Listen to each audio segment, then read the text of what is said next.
Good afternoon and welcome to Sierra Health Foundation and the Center for today's speaker series forum, Embracing Demographic Change to Move California's Communities Forward, a Lifespan Perspective. I'm Joan Twiss. I'm a Senior Program Officer here at Sierra Health Foundation and the Center. We're very pleased to be presenting this forum in partnership with AARP California, Archstone Foundation, California Healthcare Foundation, the Rosalinde and Arthur Gilbert Foundation, Grantmakers and Aging, the Health Trust, MetaFund, Placer Community Foundation, and the San Diego Foundation. Today, our speakers and panelists include distinguished experts in population research, policy, legislation, planning, and community development. In the audience today are leaders in those fields and related areas. In fact, most of you could be panelists yourselves. So we very much appreciate you taking the time to be here with us and taking time from your busy schedules to do so. I'd like to recognize some of the key leaders in the field who are with us this afternoon. Ms. Sandra Fitzpatrick, Executive Director of the California Commission on Aging. Hi, Sandy. Ms. Jennifer Berdugo and Ms. Julie Bates, Associate State Directors of California AARP. And from Assemblymember Blanco Rubio's office, Denise Baraja. Hi. From Assemblymember Adrian Nazarian's office, Amelia Zamani. Hi. And later today with Assemblymember Ana Caballero, we will have Xochitl Murillo and Michelle Altawal. Ms. Laura Conley, who is the director of the Department of Aging, originally hoped to be with us and had a scheduling conflict. So she asked that I send her regards, especially to her professor, Dr. Fernando Torres Hill, and best wishes for a successful meeting. So it's now my honor to introduce Chet Hewitt, who's President and CEO of Sierra Health Foundation. Chet.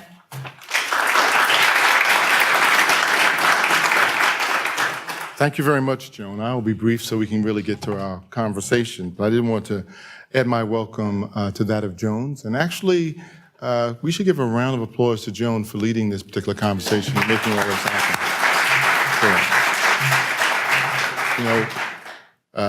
In the world of philanthropy, we often say every once in a while we should stop what we're doing and look up, right? And not suffer from the kind of myopia that we have when we're engaged in important work.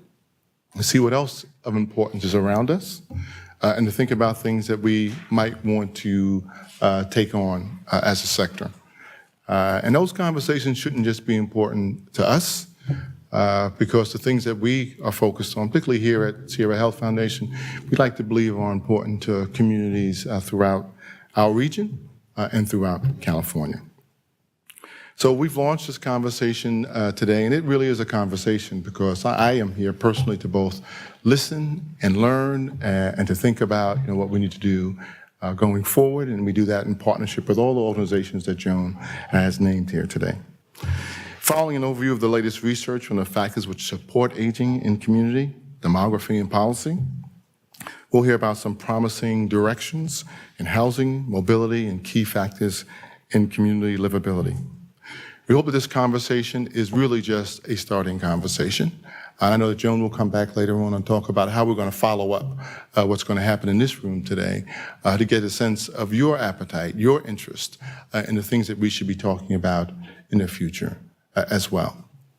As someone who's living the sandwich generation experience with some older relatives and parents that we're taking on and who we're providing support to, we know how important this conversation is. And for those folks who are not in this room today, I can tell you there are many, many folks who probably should really be here. Because if you haven't experienced that, you're likely that you will. And I would say that you will learn a lot, as I am learning a lot. I thought I knew a lot, to tell the truth. But I realized what I'm learning more than anything else is how much I need to learn, actually, in order to be a kind of an effective advocate for folks as they age in their homes and their communities, and provide them the kind of dignity and respect that we all hope to have as we age as well. So with that, let me introduce a special guest who's with us today. Dr. John Feather, who's going to make some brief opening remarks. John, thank you so much for making the trip to Washington to be out here with us today. He is the Executive Director of Grantmakers and Aging, known as GIA in our business, which is a national society of grant-making foundations and other organizations that work to improve the life of older adults. As I said, John has traveled all the way from Washington to be here, and let's give John a California welcome.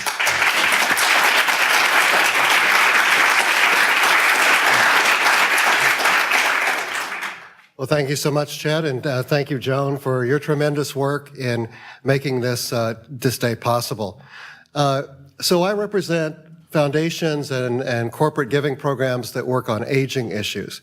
So I'm here at a conference that doesn't have aging in the title. So is that an interesting, do I feel conflicted about that? The answer is no. And that's because what we really are interested in is making our communities a better place for everyone to be and for everyone to go through their life cycle from the beginning until the end. So the notion of a lifespan perspective is exactly what we're looking to do. And embracing the demographic change, you'll be hearing a lot more about the specifics of the demographic change in the state and this community in a little bit, but that demographic change is an important driver. One of the things we have not seen in the period of time when our population over 65 has doubled and will then increase continually after that, we have not seen the kind of philanthropic investment that we would need to meet some of these needs. So American philanthropy's contribution towards aging programs specifically is less than 2% of total philanthropy. And the most important part of that number is not the actual small number, but the fact that it hasn't changed in 20 years. So we have a lot of challenges. Those of us who work in philanthropy will be working later this afternoon after this conference to talk more about that. And so we're really excited to be here to talk about these issues today. One of the things I'd like for you to do is not think about how you can serve older people better, but how you can serve your community by paying more attention to the issues that older people face. Those are two different ways of thinking about it. And I think the thing is, if you work in transportation, if you work in healthcare, if you work in rural development, if you work in transportation, if you work in any of the areas where you're likely to be, you are already working with older people, you're already serving older people, and that will increase dramatically within the next 20 years.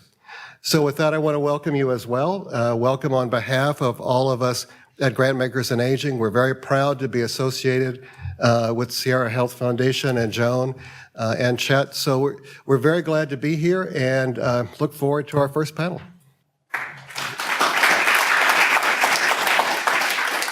Thank you so much, John. We're going to get going with the first panel. I'm going to introduce the three speakers and the moderator all at the beginning so it can just flow.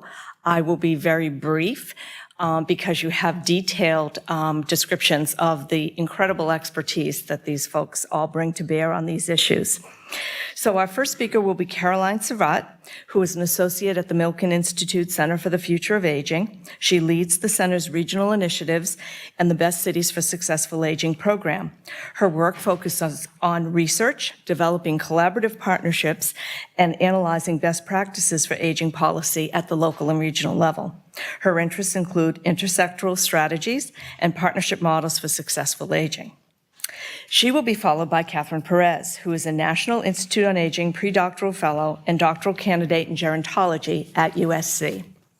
She has a strong commitment to addressing the inequalities in Hispanic health and aging, and her research is focused primarily on how race and ethnicity influence health and well-being across the adult life course. Then we have Dr. Fernando Torres-Hill, who is a professor of social welfare and public policy at UCLA.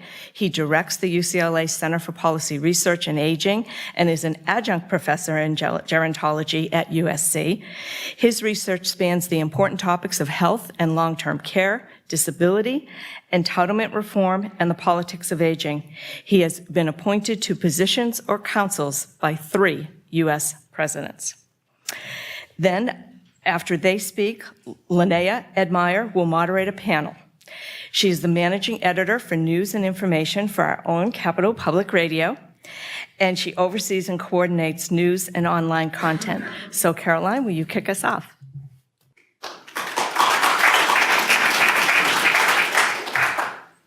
Great. Thank you, Joan, for the very warm welcome. It's a pleasure to be here. Thank you to the Sierra Health Foundation for having me. My name is Caroline Servan. I'm associate with the Milken Institute out in Santa Monica. We are a global think tank dedicated to increasing global prosperity by advancing collaborative solutions that widen access to capital, create jobs, and improve health. The Center for the Future of Aging at the Milken Institute was founded with the idea that population aging is absolutely integral to building a healthy future with the U.S. and abroad. So with that, I'll get going on our flagship report, The Best Cities for Successful Aging. So, as I said, our mission is to improve lives and strengthen societies, and we do this and we seek to build a better future for all ages, as John was saying. This is so critical. We do this primarily through research, communication, and convening. We explore several content verticals that range from the longevity economy, the opportunities associated with the business of aging, the human capital resource that older adults are and represent in the workforce as well. Healthy aging, how do we extend to healthy longevity, as well as the policy environments that support successful aging.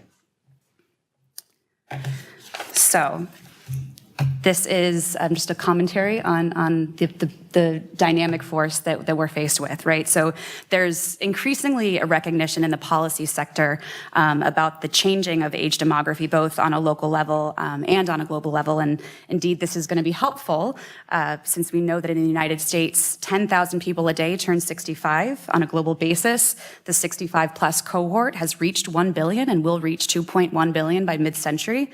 And for the first time in human history, the number of 65 plus will exceed the number of children under the age of 5. So this trend is really going to change absolutely everything. Sometimes it's helpful to scale back a little bit and realize that a huge kind of accomplishment in the span of human development is the fact that we've managed to extend, we've doubled the lifespan of each other, right, in the last century, in the 20th century alone. Sometimes we forget what a vast accomplishment this is. But longevity is going to change every aspect of society, in policy, in business, in education, philanthropy, and in the commercial world. And so we believe that advanced leaders, that future-thinking leaders are focused on adapting their societies and indeed their institutions to a very different demography.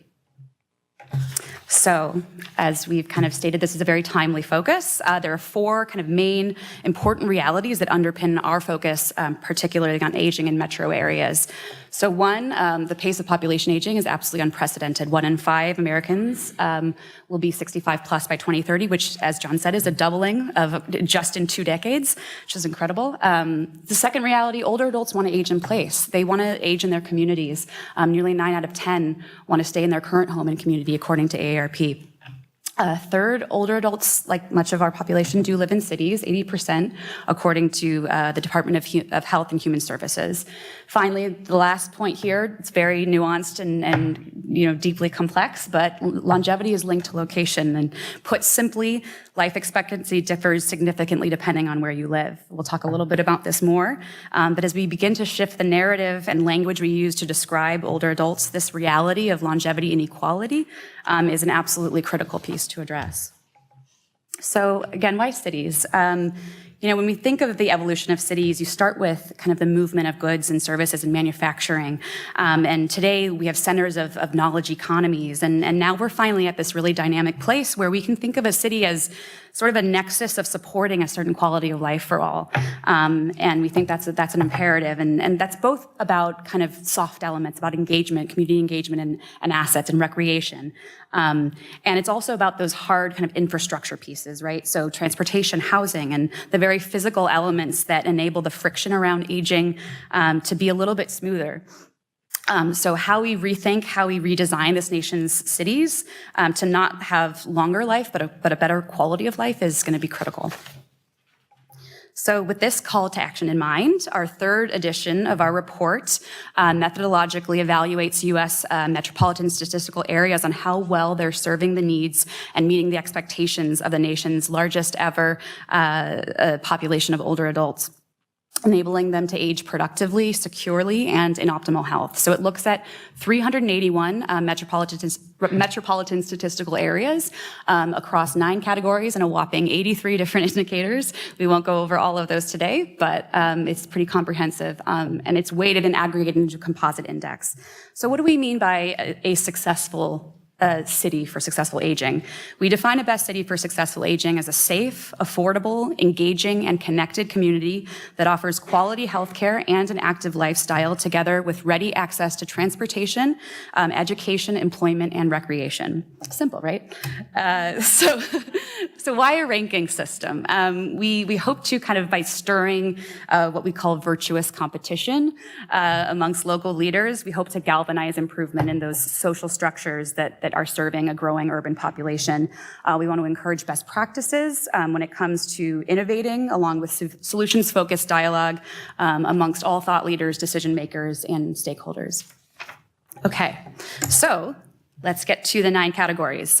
So our research staff, along with our input from our advisory board, including Dr. Fernando Torres-Gil over here, employs a weighted multidimensional methodology based on a lot of age-friendly factors that are typically cited in peer-reviewed research, as well as experts into what's really important to developing age-friendly environments. So we make use of publicly available free data across 9 categories: general livability, healthcare, wellness, financial security, living arrangements, employment, education, transportation, and convenience, community engagement, last but not least. So furthermore, we actually we created sub-indices that measure each metro's capacity across 2 age groups. So we have 65 to 79 and 80 plus. And this is an important recognition that the needs of the oldest Americans differ from those of their younger counterparts. Seems obvious, but particularly in terms of healthcare and employment needs. So we acknowledge that this is not comprehensive, right? We do our best to kind of get to start the conversation. Many aspects of metro living don't neatly lend themselves to measurement within this data-driven framework. For example, if you look at a region that's kind of struggling to emerge from an economic downturn, job shortages, it might also be at the same time developing a really fantastic, pilot village project, for instance, or kind of expanding its transportation for older adults and making some of those critical investments. So that doesn't necessarily, it's not necessarily captured in this particular quantitative format, but we want to make that concession, right? Other age-friendly factors also sidestep the index due to limited data or inconsistent measurement across metros. So that's, for instance, individual experience tied to income and wealth. That's deeply complex and varied. And of course, cultural diversity, which we know engenders a deep sense of community, of connection and beneficial purpose. We don't directly measure that. I did see, however, a new index that came out, I think last year, from Wallet Hub. I don't know if it's necessarily that sound, but it does rank 500 of the biggest metros in terms of certain elements of cultural diversity. So kind of food for thought for our next edition. Thinking of, I know Fernando's happy about that. Great. So lessons learned from best cities. If there's a common thread that emerges from the top 20 large best cities, it's really actually the presence of higher education. So many in this group are college towns, all have a high percentage of older residents with higher education degrees. We know that education fosters mental stimulation, which in turn promotes healthy, productive aging. The report also underscores the positive impact that the very presence of universities and colleges have on quality of life factors within the broader community. So that's elements in kind of general livability, the new urbanist kind of walkability principles, economic strength, opportunities for work and community engagement, all kind of surrounding the idea of like a central kind of educational institution. We know that the top cities still have a lot of work to do, especially, particularly in terms of areas of convenience and cost of living. I want to make the point, and John spoke about this earlier, that, when you think about creating, communities for all ages, right? A lot of the things that you would do to make cities more livable for children, for the disabled, those types of innovations and, those, as I said, those new urbanism walkability principles are actually 100% applicable to the phenomenon of aging. So it's important to make that connection there. So the key, we think, is for cities, the key for cities is for public and elected leaders to embrace the notion, really, that communities have to be good for people of all ages. Okay, how can cities best use BCSA? So we're hoping that you can use this to evaluate your own framework and identify opportunities for improvement. We're really pleased to see organizations using the report as a framework to kind of gauge the age friendliness of their cities.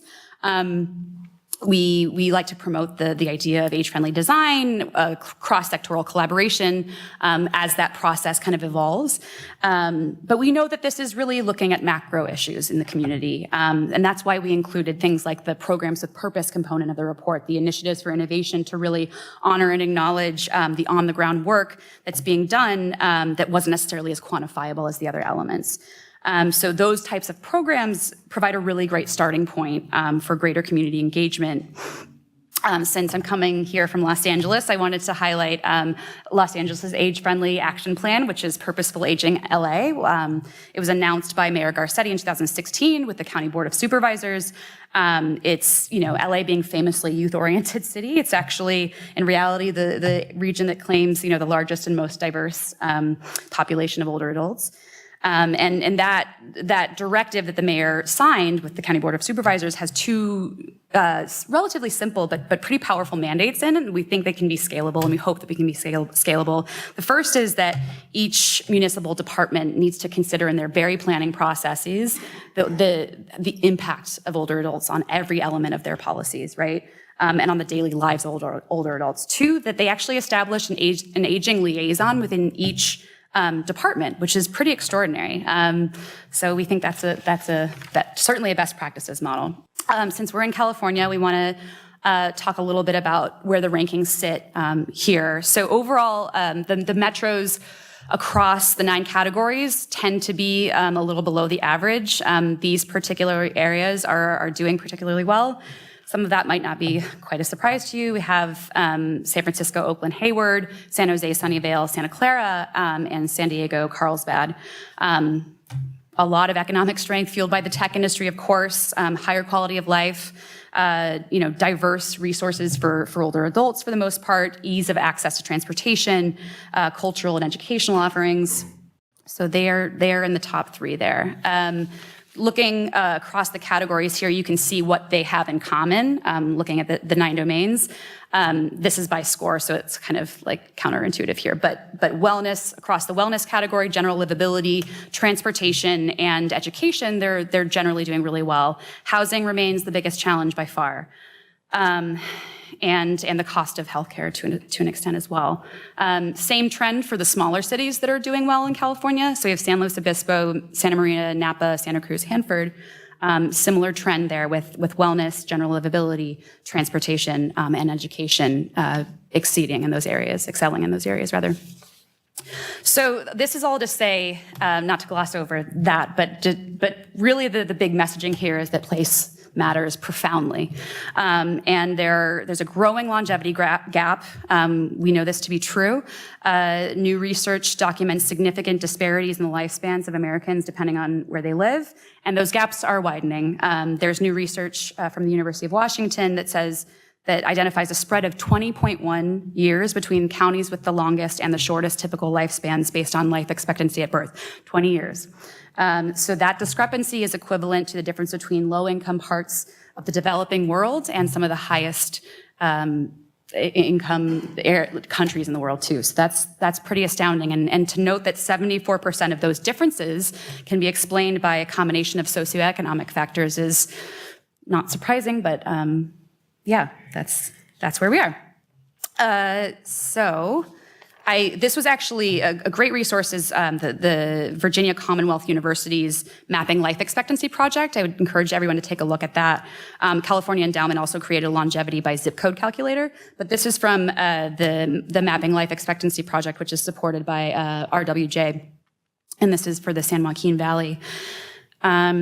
So they highlight some regions with greater disparities, and that is certainly one of them.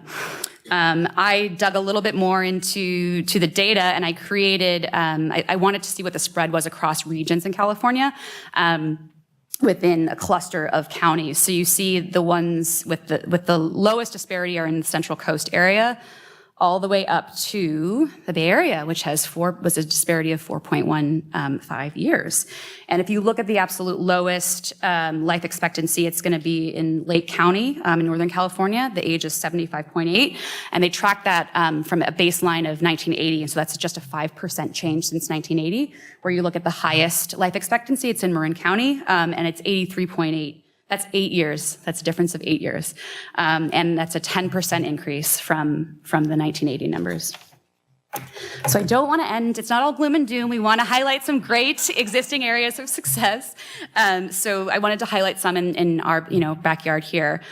So the city of Roseville has taken significant steps to become more age-friendly, which is great. To demonstrate its commitment, it joined the AARP World Health Organization network of age-friendly cities in 2013. And it's working on a 3-year action plan to monitor progress around elements of social inclusion and physical accessibility for older adults. Stockton has an older adult outreach and engagement project, which helps adults 60 plus who want to stay independent, age in homes, and a really vast network of volunteers to help make that happen. And then finally, West Sacramento, also part of the age-friendly, the AARP World Health Organization community, is doing some great things in the Bridge District in terms of those walkability principles that we talked about before. So kudos to those efforts. We're very pleased to see that, and of course, we hope that we see more of these to come. So last but not least, I wanted to share our kind of call to action, which is our mayor's pledge. We added this to our report in 2014. And we've had just over, I think, 215 signatories. So it really seeks to raise awareness about the needs of older adults for municipal leadership, as well as the vast kind of human capital resource they represent. So saying, on the left side, you're going to see, here's a host of, we acknowledge that, we want our city to take steps to expand housing, health, and transportation that suits the aging population's varied needs. And then on the right side, you're going to see, how we're going to promote engagement and volunteer opportunities and access to higher education and workforce development, those critical retraining elements, recognizing that older residents are truly an asset for the city. So in the spirit of virtuous competition, I wanted to show the two columns of Northern and Southern California, and it's not at all correlated to the fact that we're based in Los Angeles, I assure you. So we hope that we can put some more mayors from Northern California on the board there. So in conclusion, have some action steps. So sign the pledge, obviously.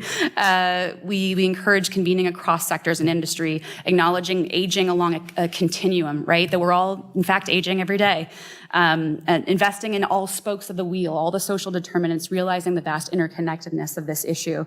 And we really believe that a better future of aging is within our reach. Thank you so much.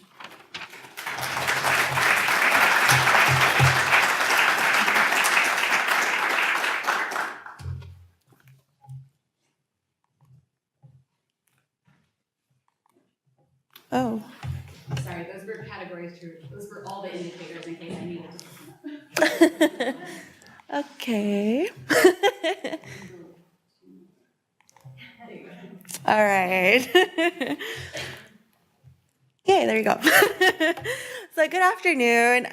Again, my name is Catherine Perez, and I just want to say before we begin that Dr. Jennifer Alshire and Dr. Eileen Crimmins wish they could be here with us today, but they're actually at a global aging data meeting, or else they'd absolutely be here. But it gives me the pleasure to talk to you about aging in California, and specifically trying to instill in today's message that successful aging is going to require there to be access to a range of services that enable older adults to live life to the fullest, whether it is through employment, retirement, volunteerism, healthcare, wellness services, or long-term care services. As the most populous state in the nation that will continue to experience population growth due to the size and longevity of the population, I believe that looking at a snapshot of where we are now and where we will be in terms of aging, diversity, health, and support systems are crucial in understanding the implications of our increasingly growing older adult population, especially as the baby boomers age. So here I have a map of California counties showing where older adult populations currently reside. On the left, you can see that the largest concentration of older adults who are aged 60 to 74 mainly reside in the Central and Southern California regions. On the other hand, for the age 75 and older population, there are larger concentrations of these older adults living in the Central, Coastal, and Southern regions. So in your heads, you're probably thinking, okay, we have this sizable number of older adults, but how has this older adult population been growing historically in California? So here is California's projected older adult population from 1990 to 2020. So 2020 is not that far from us. And as you can see on this map, that there is a growth of older adults all over the state of California during this 30-year period. And this growth is not going to stop. The state of California is actually projected to see the fastest increase in the older adult population than the rest of the country. Let that sink in for a moment. Again, these large concentrations of the age population are going to be mainly seen in these northern, central, coastal, and southern California regions. In fact, from 2010 to 2060, the entire state of California will see a significant growth of older adults, except for 3 counties where they will actually see less adults there. So the top 5 counties listed here, which are Riverside, Santa Clara, San Bernardino, Alameda, and Contra Costa, will experience approximately a doubling of that older adult population. Additionally, as you saw from earlier maps, these larger concentrations of adults are mainly in the Central, Coastal, and Southern California regions. It just seems they really love living there. They're not going to move away from that area. So, but in practicality, we do have to start thinking about what this will mean for Alzheimer's disease, other dementias, and chronic diseases that are not only increasing in prevalence in our state, but we also know that these diseases increase in prevalence as individuals age. So we have to think about what implications this will have for long-term care services that will need to be organized and delivered, and how living longer, often with disabling conditions, will affect healthcare and the ability to live independently during retirement. To have an idea of the gravity and magnitude of how important the elderly population will impact California, let's look at the age groups where we will see these actual surges. So you're going to see that there's going to be a growth of older adults across the age categories from now until 2050. But strikingly, we are going to see the largest increase in the aged 85 and older population. From 2010 to 2050, this population will increase fivefold. Fivefold. Are we really prepared within our families, our communities, our public agencies, and the government as a whole to address the challenges associated with a population that is going to be potentially sicker, that will need acute and long-term health care services? Will these older adults have enough money from pensions, savings, and Social Security to support themselves? Do we have accessible transportation and affordable housing to help these older adults live independently? These are questions that we need to ask ourselves as of yesterday. Additionally, we also need to think about which groups will be particularly disadvantaged given the increasing racial and ethnic diversity of our state. So this may or may not be a surprise to some of us in this room, but Hispanics or Latinos are the fastest growing population here in California. As you can see on the graph, they have this crazy exponential growth from now to 2060. But for the other race groups, it's kind of flatlined. We're not going to see much increases in these groups. But unfortunately, there are troubling signs for the future of the aging Hispanic population, which are shared to varying degrees with other vulnerable groups such as Blacks and Native Americans. So some of these challenges that will include the unresolved legal status of unauthorized immigrants. So these individuals cannot collect Social Security, they cannot enroll in Medicare just because of the way federal and California systems are set up. These populations also have continued low levels of insurance coverage even after healthcare reform. And we know that those who do not have access to healthcare are more likely to be sick, and they end up getting diagnosis for sickness later in the life course, which makes treating illness much more expensive. We also see that Latinos have unfavorable trends in health, particularly with diabetes, stroke, and hypertension. In addition, health behaviors such as insufficient consumption of vegetables and fruits, low levels of physical activity, all of these contribute to the global burden of disease. And continued disadvantages in educational attainment and income relative to whites is going to make it much more difficult for these aging Hispanics to support themselves in late life if they don't have savings, they don't have money from the 401ks because they were never able to contribute to that fund, and how basically they're going to sustain themselves. Are they going to be able to afford to live here, especially with cities such as Los Angeles that are experiencing massive gentrification, which is making rent prices go up. So all of these factors will have important implications on how we will be able to support aging Hispanics and other disadvantaged populations. So historically, the care for older adults has fallen on informal caregiving by younger family members, such as the children or grandchildren of these older adults. So in the traditional family, we have mom and dad. Mom and dad have several kids. And these kids end up having several kids. So when the original mom and dad or the grandparents, in terms of this generational figure, they're going to have more support systems from below, from the subsequently larger generations. So the fact that there's more grandkids to help support their grandparents. And this has been historically thanks to the fact that we've had high birth rates in the past. But unfortunately, we're actually going the other way. Birth rates are going way down, and it's actually at replacement level right now, which means that the average family is having about 2.1 kids, which means you're essentially replacing yourself. And over time, birth rates are going to continue to decline, and we're going to end up experiencing this phenomenon known as the Beanpole Family. And this is akin to what we already see in China with the one-child policy.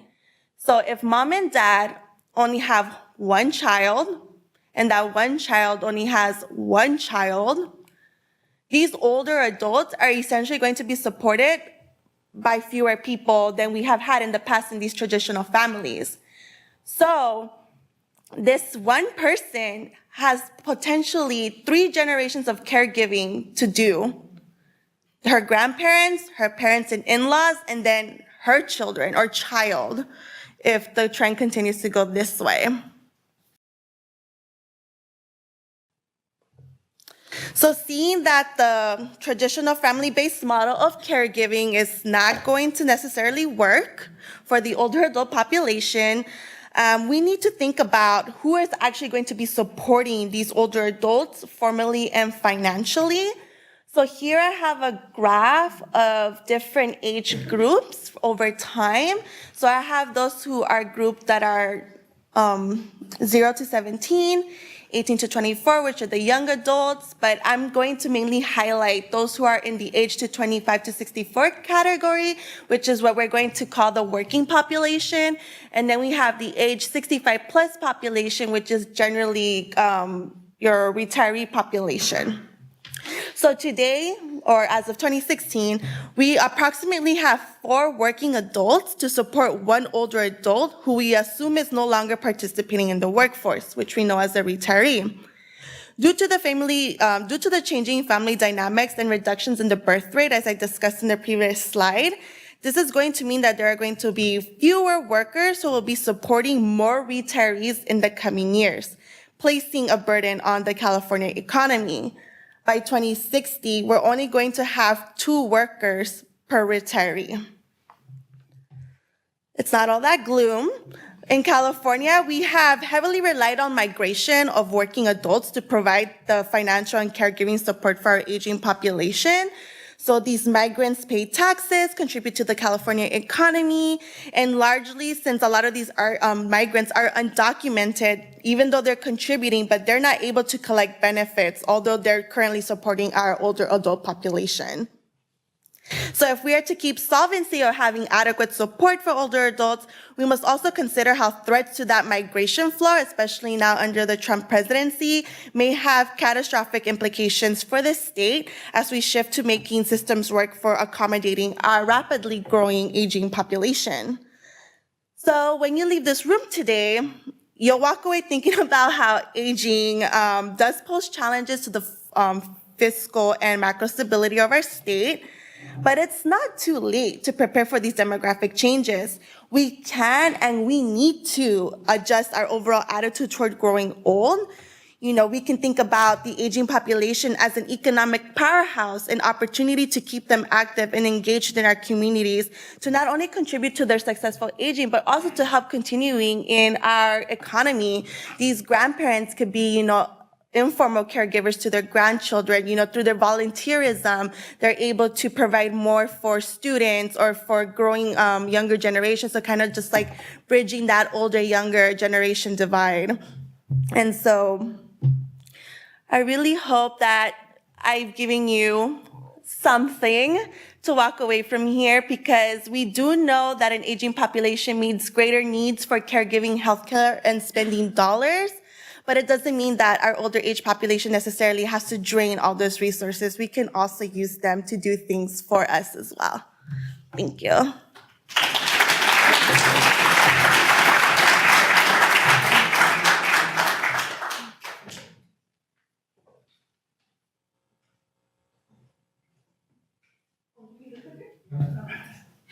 You don't have slides?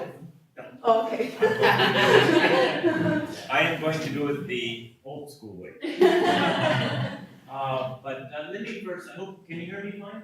Forgive me if I don't turn completely around to this side. You can hear me good? Testing. I'm still in the 20th century. This is my idea of technology. So she's going to show me which button to push, which is the left one. Hold it. Testing. How'd I do? Thank you so much. I'm not that old-fashioned, but first, let me, before I begin, I just want to commend Carolyn Servat and Catherine Perez. I was so impressed with your presentation, and I say that as an elder, as a senior faculty member who believes deeply in the training, education, and mentoring of future generations. And if I can say to the two of you, I'm ready to retire. You two are further ahead in your intellectual prowess and your analytical abilities and in your astuteness about trends than my generation ever was. And a round of applause for them. I'm just so proud of you. So forgive me for being an old professor who just, wow, I can leave. I've done my job. But if I may say a few words and just build upon these superb presentations. But let me also say that if you look closely at the four of us, can you all see us four up here? Look closely. Do you notice anything? Anything relevant to changing demographics, diversity, and the future of California? I hope so. I am proud to be a minority within a minority within a minority on this stage. I'm the only male. Isn't that great? This professional colleague that happened to be female. I think I'm one of two Hispanics. I'm the elder in the group. Yes, I'm way elderly than you. And I'm a person with a disability, so I'm proud to represent those four groups. But to the three of you, this is the way the future America should look. But let me make a couple of comments before we turn it over to our moderator. And I'm going to build off the presentations. There is so much I want to say that I can say that I built up over 30, 40 years of my professional careers. And one of the great things about getting older, we're allowed to not just speak on and on, but to repeat ourselves. But I think somebody's going to give me the time and let me know when my time is up. First of all, the Milken Report. We have a tremendous resource in California with the Milken Institute and the Center for the Future of Aging. We have tremendous policy institutes, scholarly and academic institutions up and down the state. But we have now in the Milken Institute an organization that is able to do the big picture analysis and bring it down to the local level. And I was so impressed with the way you were able to disaggregate your data and pinpoint cities and local communities as well as regions. And so I commend you, and they produce great reports, and this is one of them on the future of aging. And but that's my first point. The second is what the Best Cities Index does. It raises the bar in terms of expectations, aspirations, and what all communities should aspire to. And by providing that really multifaceted set of variables, if only life was perfect, it would include all those variables. And especially appreciate that you've set a challenge with the index for all cities that can do much more. And I'm proud to say that Los Angeles and LA City and LA County are really moving on this. I saw my hometown, Salinas, on that index as doing good things, as well as San Jose. So all of this is to the good. However, and now my constructive critique, and Carolyn and I met on this, so she knows what I'm about to say. There's kind of a movement afoot in the field and outside the field of gerontology and geriatrics. One of the great things about aging and all of us interested in this topic, it has become mainstream, trendy, sexy, if you will, which also means that many groups, institutions in the public and private sector are jumping onto the bandwagon, not necessarily with the training or expertise or even commitment, but because the numbers are so large, there's tremendous opportunities to take advantage of that growing population. And that's not necessarily bad, but one of the areas that I would suggest some caution, the leaders in these areas are promoting what I think are very good, optimistic approaches to aging, which can be referred to certainly as age-friendly cities, encore movements, village movements, purposeful aging, and there are many other groups that have their own index of best cities to retire in. But one of the concerns I have, and Carolyn and I have talked about it, is that much of this is geared towards those with resources, those that have the affluence, privilege, and luck to have the resources to move to, and I'd like to pick on Madison, Wisconsin, for example, and sell your home in California. You'll get $2 million equity if you're in LA or San Francisco, and just flee the state and go out in areas that are relatively homogeneous in terms of population. That is not the Milken Report, but the public narrative among all these others and these efforts to take advantage of aging, which is good, is that it's heavily geared to a segment of the population that is affluent, upper socioeconomic levels, relatively high levels of education, and have the ability to uproot themselves and take advantage of what's out there. Now, that's not bad. That's good. But I think what you've mentioned so well is that here in California, our challenge is to ensure that that narrative balances out with the reality of what aging is, not just in California, but throughout that state. And the realities have been brought out here. Cultural diversity. California is a majority minority state. Thank you very much, Catherine, for bringing that out so well. tremendous disparities, as we well know, in terms of education, healthcare, and income. We see it all around California. But it also is about the other issues that define whether a community, large or small, is livable, whether it's ethnically diverse, whether it minimizes its economic disparities, but about the physical and built environment, about issues like land use and housing and transportation. And it's also about political and policy influence. Who gets elected, who gets appointed to land use commissions, who gets appointed to zoning commission. There is so much involved in terms of the work we have to do to make California a model, ultimately, that we not just have the best cities and age-friendly cities, but that every community, rural, suburban, ex-urban, metropolitan, is moving towards the kind of standards that have been presented in this report. So that's a major challenge. The issues that Catherine Perez has presented about the changing demographics, the ethnic diversity, and I just need to mention to you, Ms. Perez, that I began as a doctoral student with an interest in Hispanic aging. This is when there weren't too many Latinos that lived long enough, that could go beyond that life expectancy.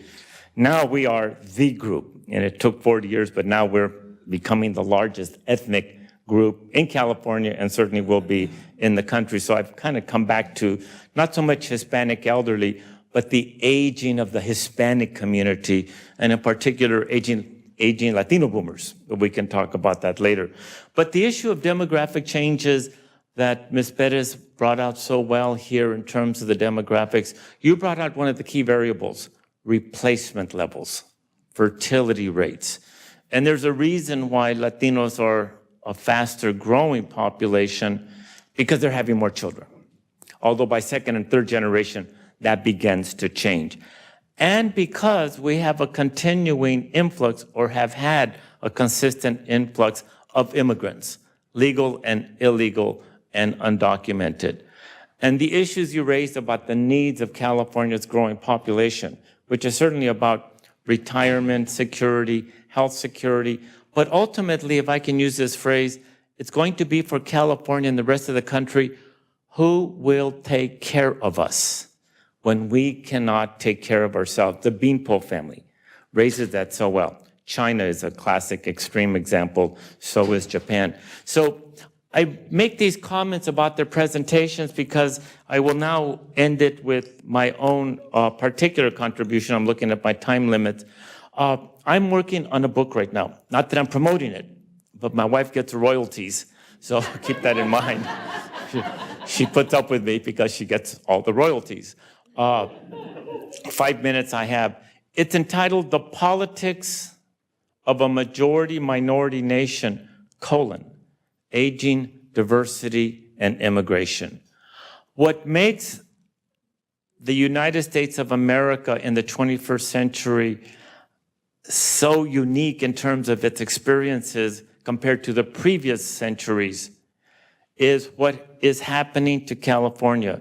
The intersection of a rapidly aging population with growing diversity, decline in replacement levels by non-Hispanic whites or white females, and juxtaposed to that, the growing recognition that we need more immigrants to fuel our population increases and to keep it relatively young, to work in the jobs that most Native Americans won't do, like agriculture, picking strawberries, long-term care workers, home care workers, the kind of jobs that will be needed to take care of us as we get older.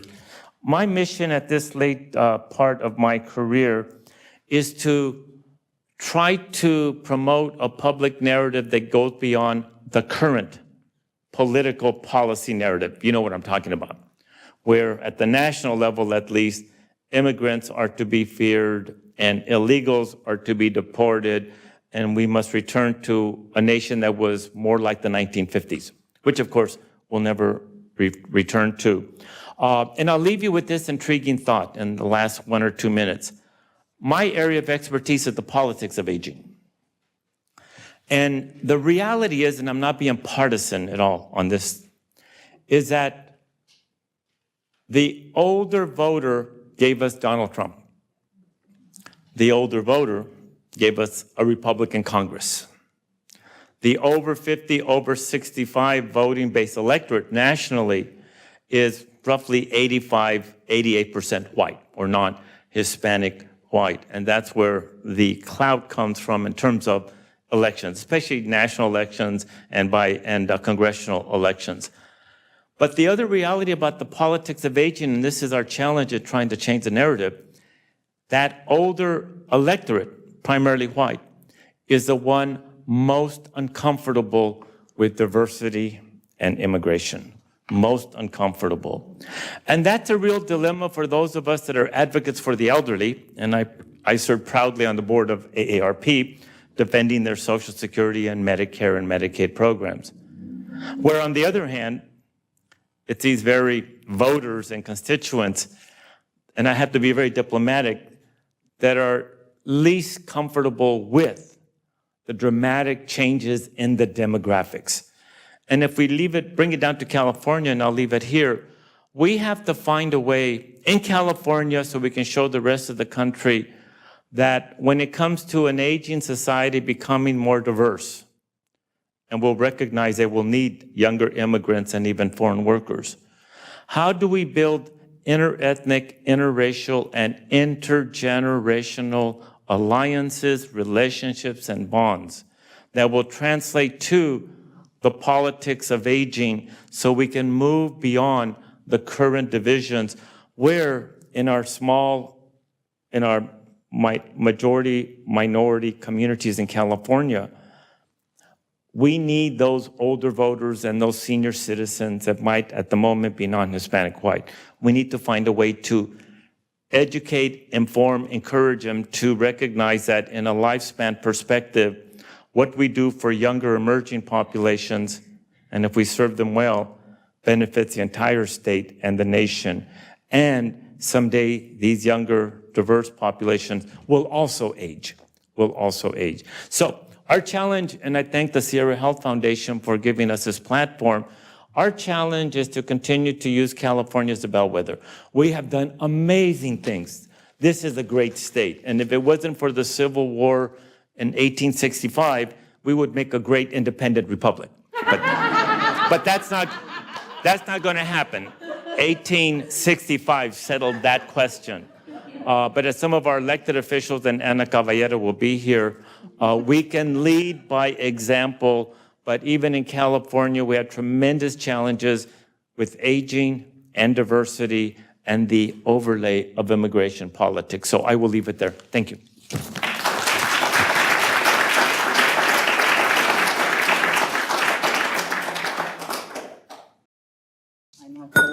Myself.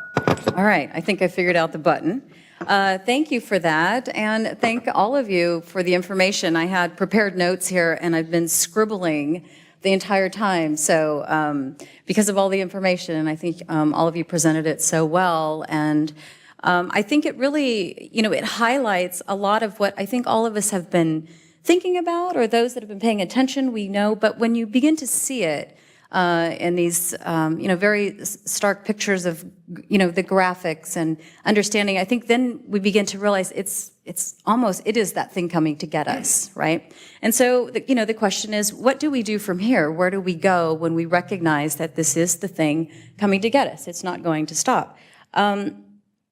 One of the things that I realized when I understood who was in the room today, we have so many people here that have the ability to affect policy, have the ability to affect how infrastructure is planned, and have the ability to affect how social programs are put into place, or the introduction of different types of programs. So I know that there are probably questions, so I want to leave a lot of time at the end for questions, so please hold your questions and think of more questions, because I really do want to give you an opportunity to ask of the panelists up here.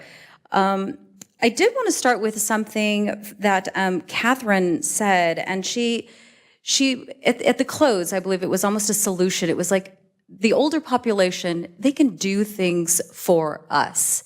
And I was wondering if you would, elaborate on that a little bit about maybe what your research has shown, if you have models of where this is put into practice and some of the success. I know, figure the button out.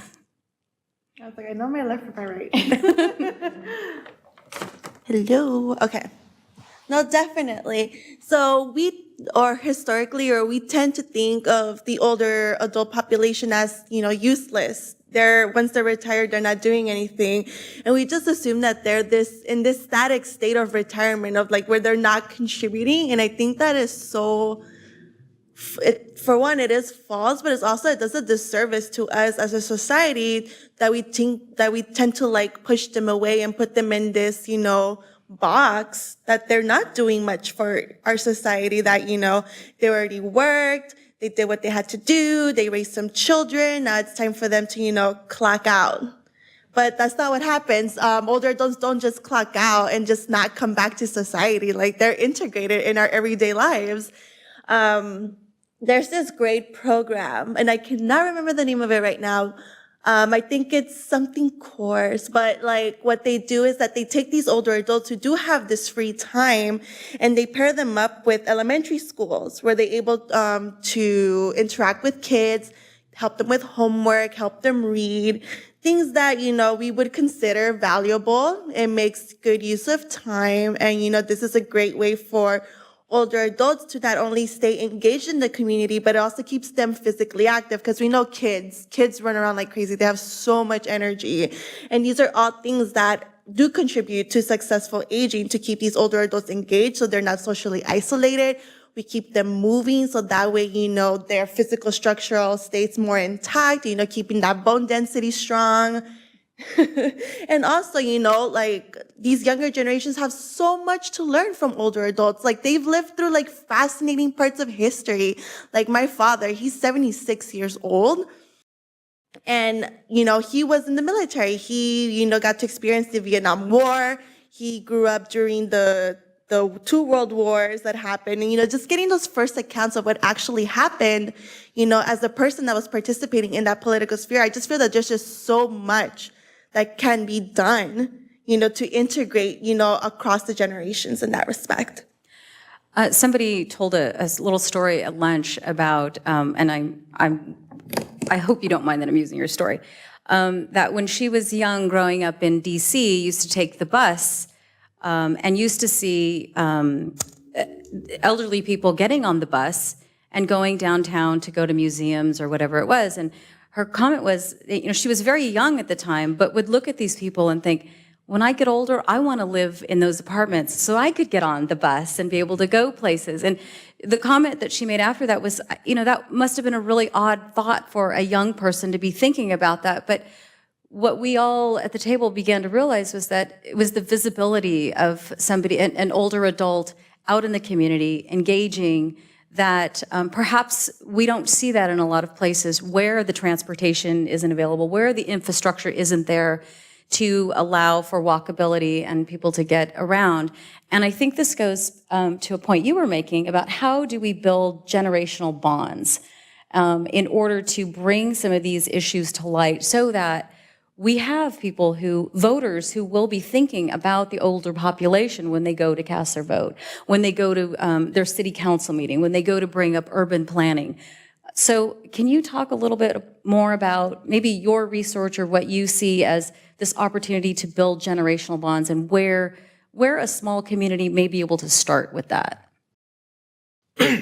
I'll give just two quick examples, one local and one more national. But how do we build those interethnic, interracial, intergenerational bonds so that the generations support each other? Because in the end, we all have a stake in who will care for us.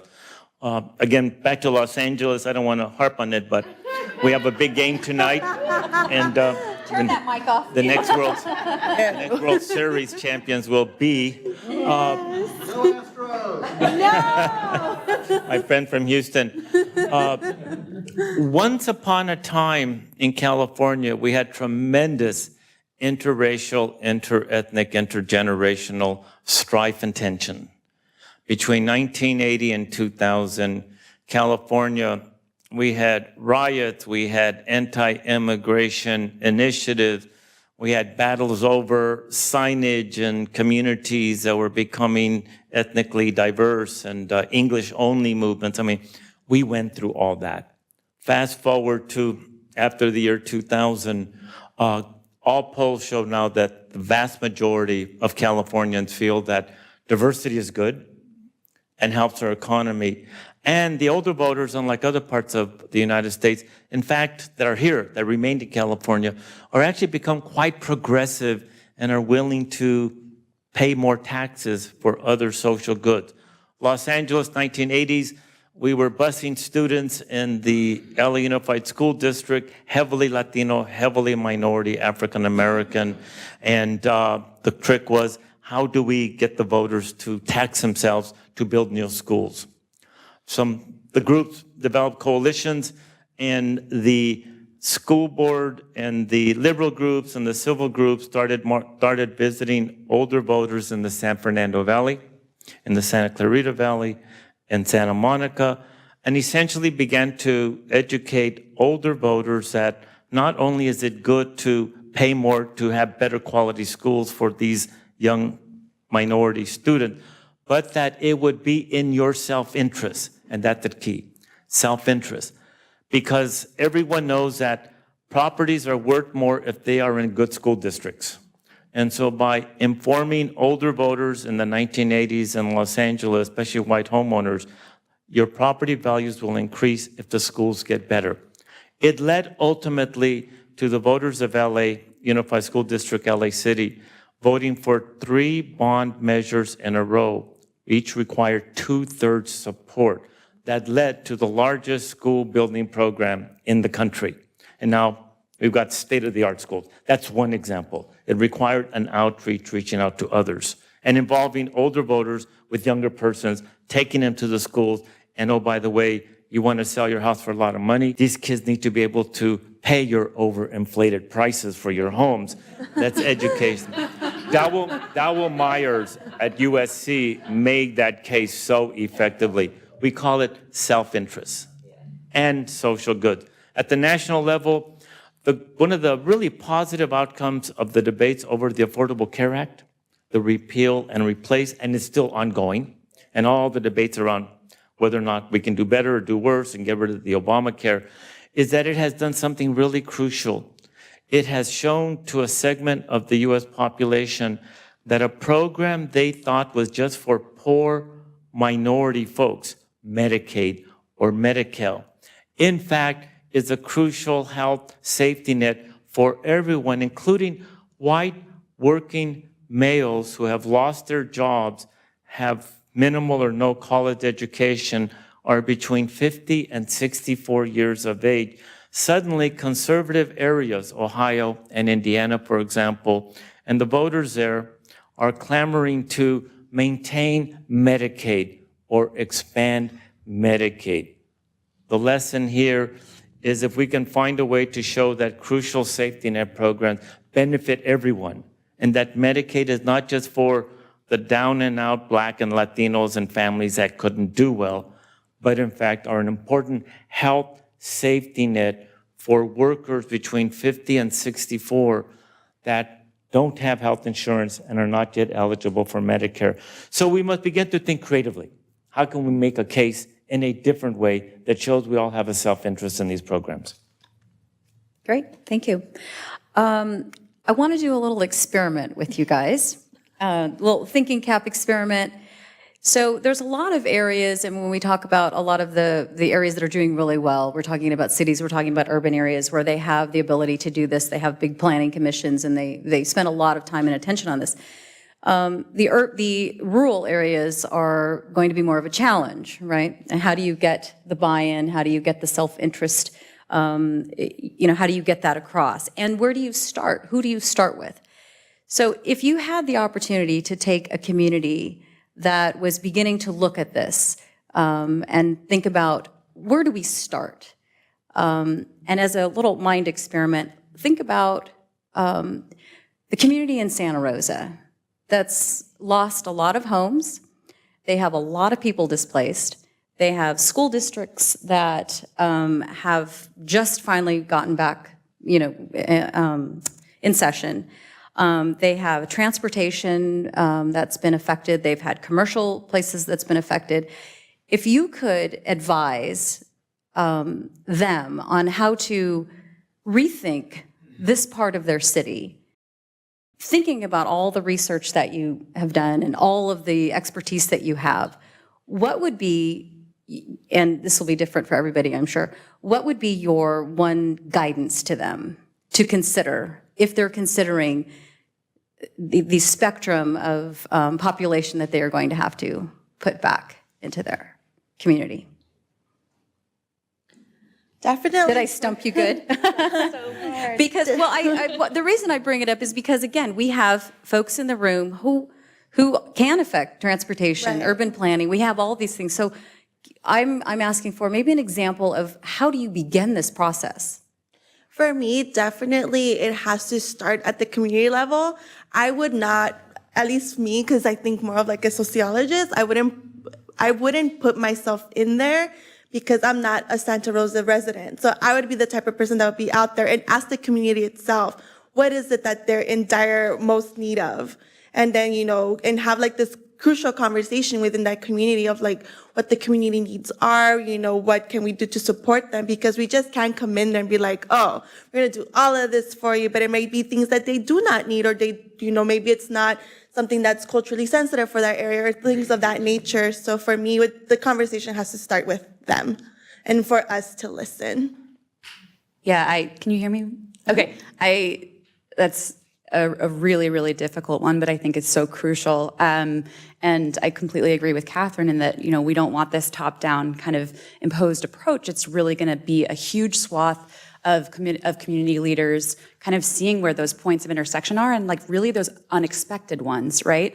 Aligning interests, starting from scratch and really engaging in that creative exercise, but it is identifying community needs first, and that's coming from the people that are on the ground and what makes them tick and what motivates them and what they really need to see happen. And I think, I think a lot about, right, the role of technology and how when we think about, designing with and not for, rather, and really thinking of, user design and thinking more creatively about how we kind of project this idea that older adults are just incapable of harnessing the power of technology and being technologists themselves. It's such an outdated view, and that, we have San Francisco, right? The nexus of this innovation. And I think about what they can do more. I think it's the San Francisco Tech Council did a survey and they identified something like, don't quote me, but I think it's something like 10,000 older adults, lower income older adults that had zero basic access to internet, right? And so they created a really interesting new model that hopefully can be scaled, that, kind of harnesses the power of technology for good, for access to address those things like the profound impact of social isolation, to kind of help move that forward. And I think if we think regionally about the assets we have, that's really important too. That's good. I would agree with my colleagues. And first of all, I don't know Santa Rosa that well, but, and John Feather and I were talking about this, note that those who not just suffered the most in terms of losses, but suffered the most in terms of their lives were older persons and persons with disability. So that begins to tell us something.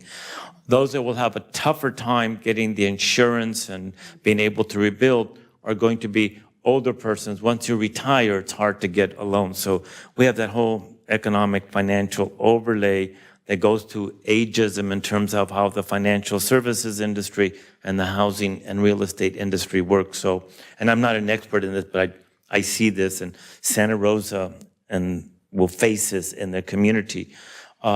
If you ask me, so what's an answer, Fernando or Professor? I'm cheating because I've been on the California Endowment Board for 9 years, and we were facing that question 10 years ago. How do you go to marginalized community with all the economic disparities and problems, whether it's Fresno or whether it's Santa Maria or whether it's Salinas or whether it's Sacramento or Santa Ana or South Central or Eureka in the far north. And I think this might be instructive for the Sierra Health Foundation, because the California Endowment is also conversion, health, mission. But we made a conscious decision that we were going to define health broadly. It wasn't about medical or health access. It was about the social, health, economic, environmental determinants that determine whether your community is a good place or a bad place. And we chose to go into place-based investments, pick 12 communities that were heavily marginalized in a lot of different ways. And we've learned several things from it. And one of those communities, by the way, is Salinas, of course, my hometown. First, you need multiple partners, and they cannot just be those in positions of power or elite influence.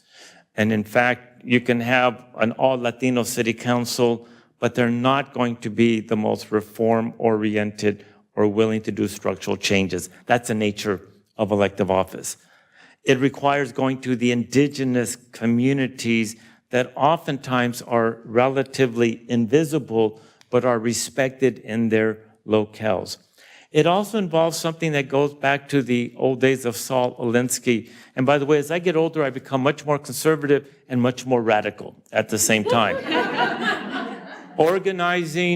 Organizing social movements and social movements. Going right back to those communities and giving yourself the time and the patience to gain their trust, to get them to the table, and to ask them, what do you want and what do you need? And then building from there. Salinas, high poverty levels, tremendous disparities, terrible cost of living, and a severe gang violence problem there. We went to the most violent, hopeless area, East Salinas. In 7 years, we turned it around dramatically. And with all these big issues that they needed, guess what the two things they wanted more than anything else right away? Expand the library in East Salinas, the Cesar Chavez Library. Why? It's a neutral place where the gangs respect the library and the fathers, mothers, and kids can go there and read and do the computers and feel safe. The second thing, we need open space for our soccer fields. That'll give the kids something to do.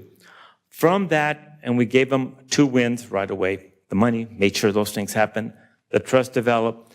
Now we've been training the young people. They're on the Planning Commission. They're on the Redevelopment Agency. They're now working with the County of Monterey. It's taken 7-8 years. So the point here is we need to start at the grassroots, social movements, organizing, building from those who are facing the daily pressures of their environment.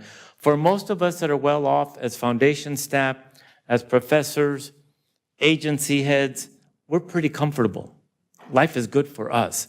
And we don't necessarily live in that world anymore. So we need to make the time to get back in that world.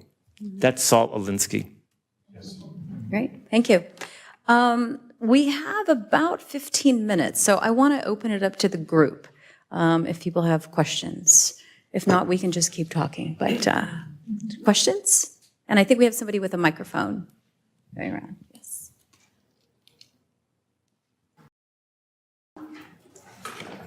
Thank you. So, hi. Is it on? Yes. Hi. I'm Debbie Toth. I'm with Choice in Aging in Contra Costa County.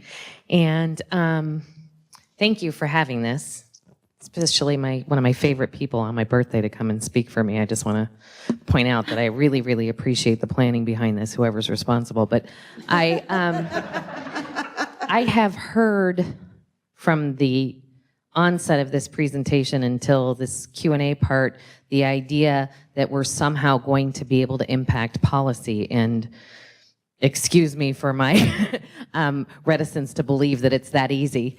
Just because the facts are in front of us doesn't mean that we respond to them appropriately. And I wish I had that same sort of, I guess, belief that you do, that just because there's a demographic that's growing and we can point to bars and graphs and charts and data and different points, that we're going to have a responsive policy body to this. How do you see that happening, particularly in light of what's happening to our judicial system right now in terms of who's being appointed and the decisions that are coming after this? And where do you see that policy happening? Is that at the local grassroots level that we're going to make that change? Because to me, we're going backwards, and I don't see how any of this wonderful, incredible knowledge that's beautiful for us service providers is going to make a difference in the policy arena, and I'd really like to see that. So I'd like to hear what your thoughts are.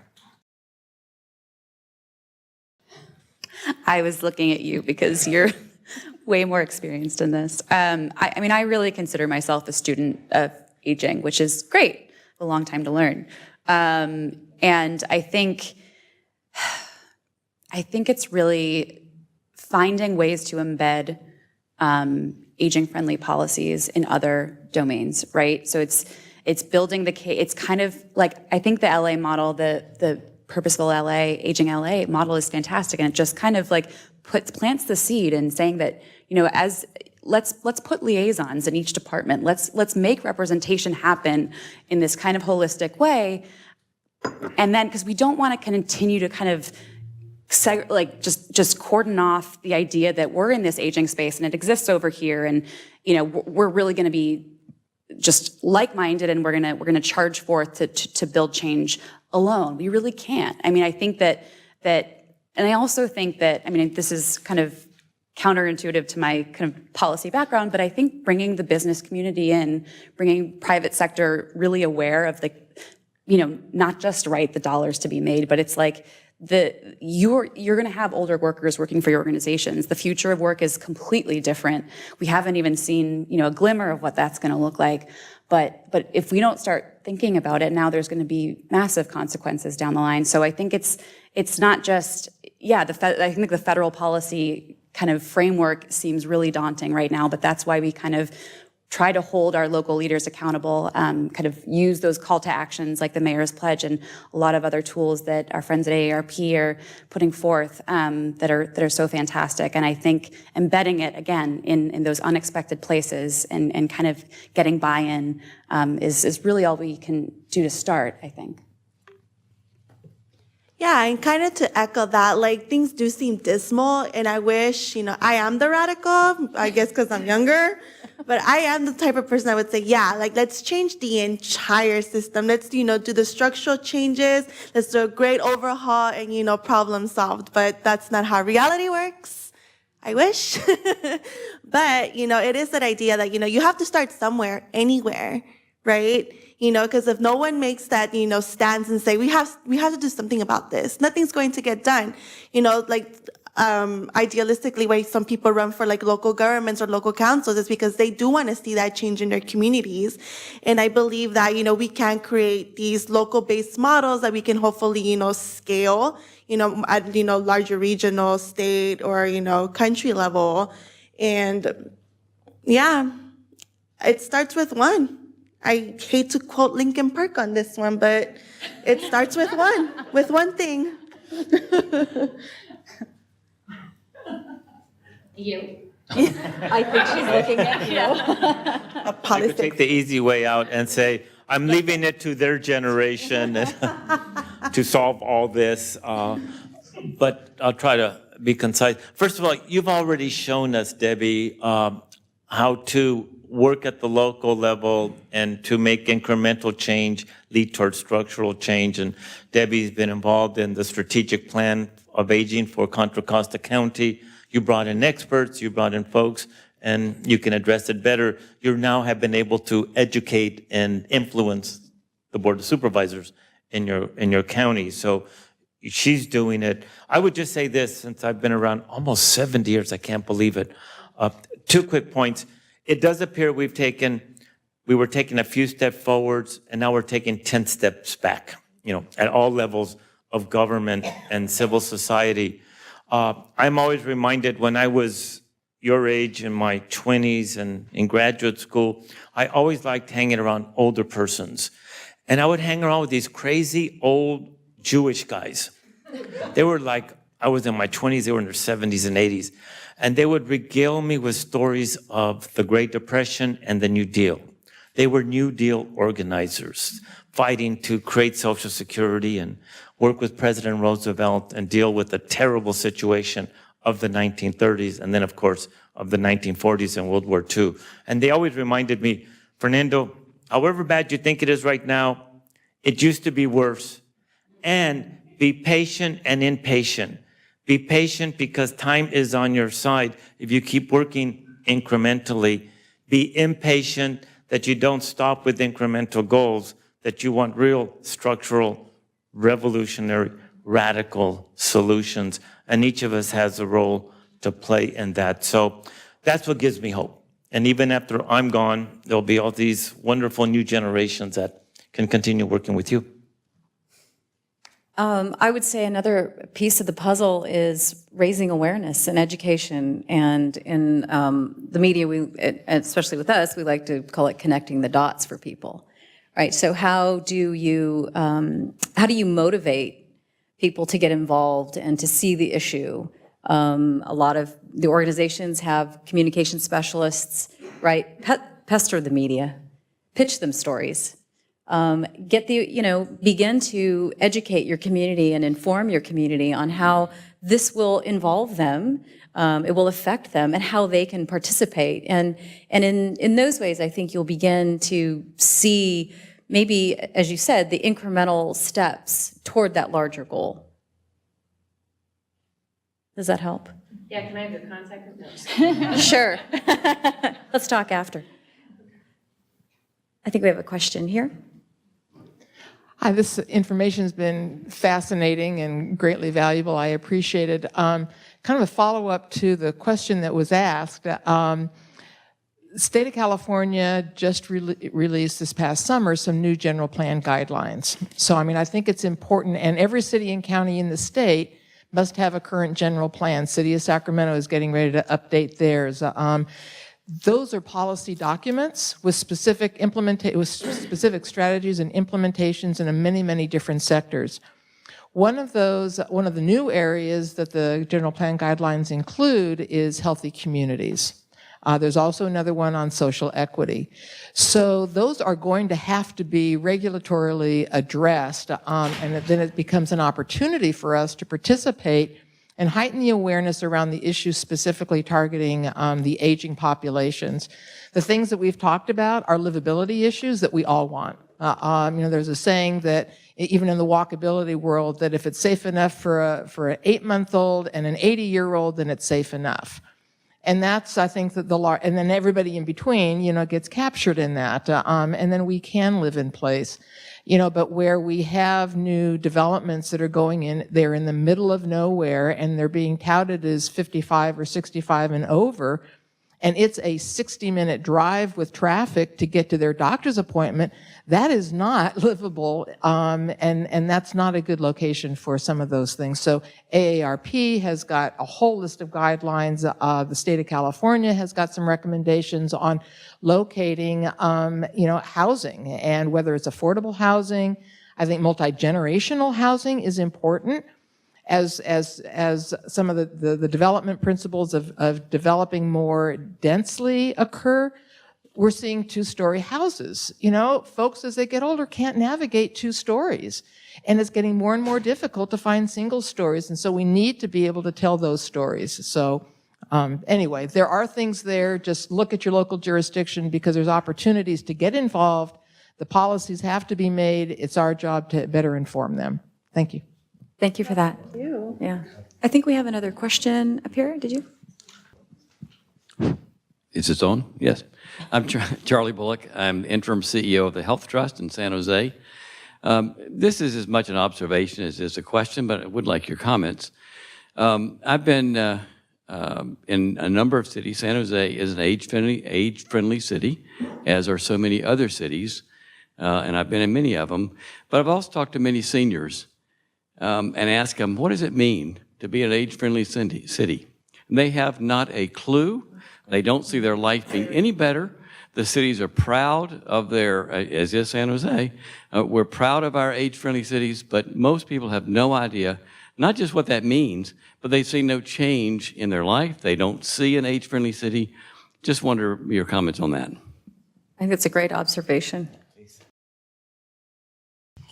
I mean, I think we know how important language is, and I think we all have a lot of different ways of describing, our aspirational hopes for broadly livable, healthy communities, whether that's age-friendly, that's aging-ready, that's best cities. I mean,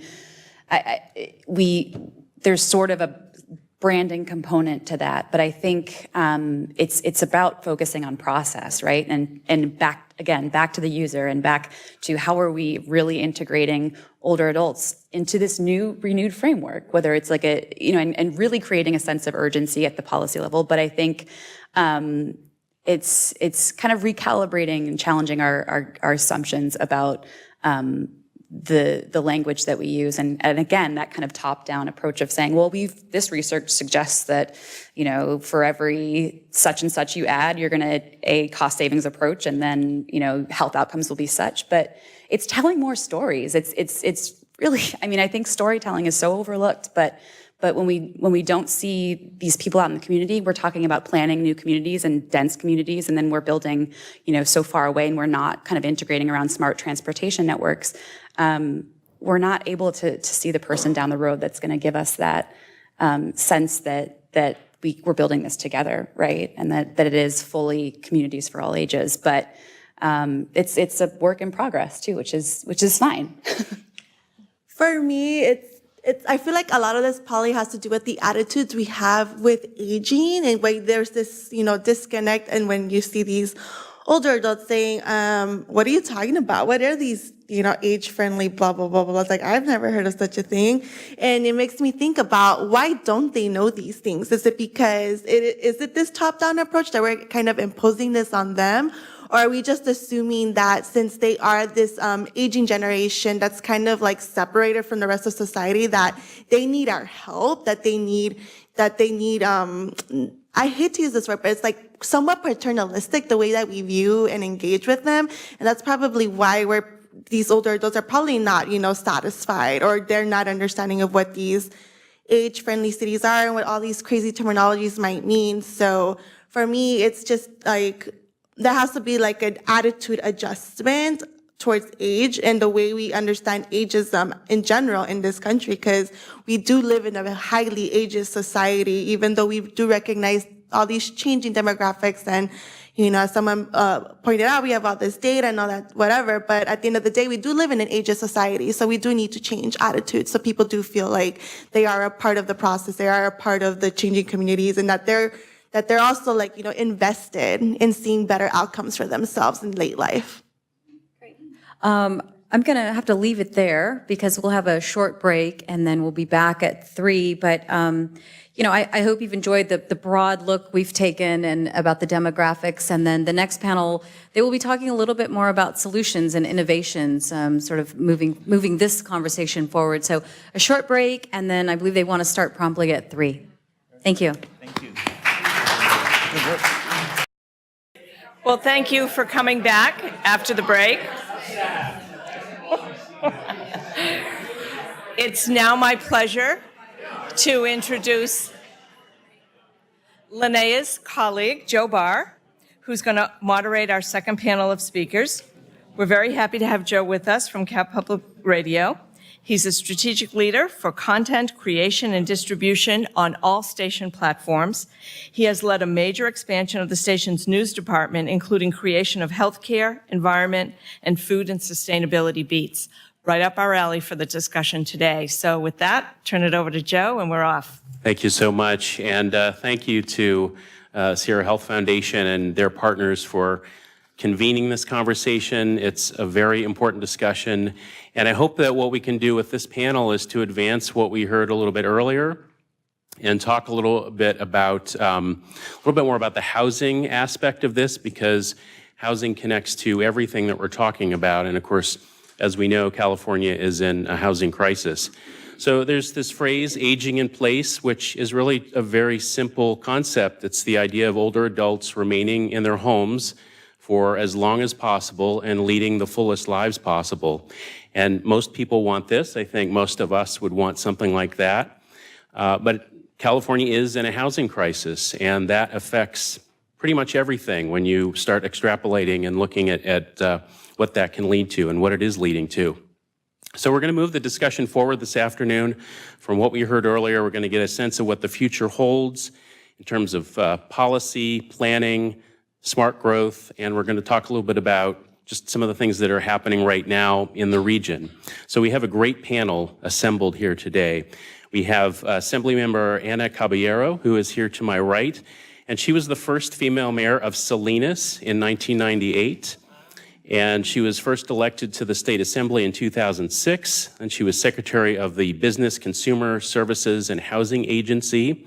And then you couldn't get enough of the legislature and decided to go back, so you were elected last November to represent the 30th Assembly District. And Assemblymember Caballero is on the Committee on Aging and Long-Term Health. So this is definitely an area that you're looking at. We have James Corliss down on the end. He's the CEO of the Sacramento Area Council of Governments. And he's been here now for a few months from Washington, D.C., and the founding director of Transportation for America. And he's a leader in creative placemaking in disadvantaged communities, integrated health, and regional planning, place-based planning to connect jobs and housing and amenities, and performance-based planning.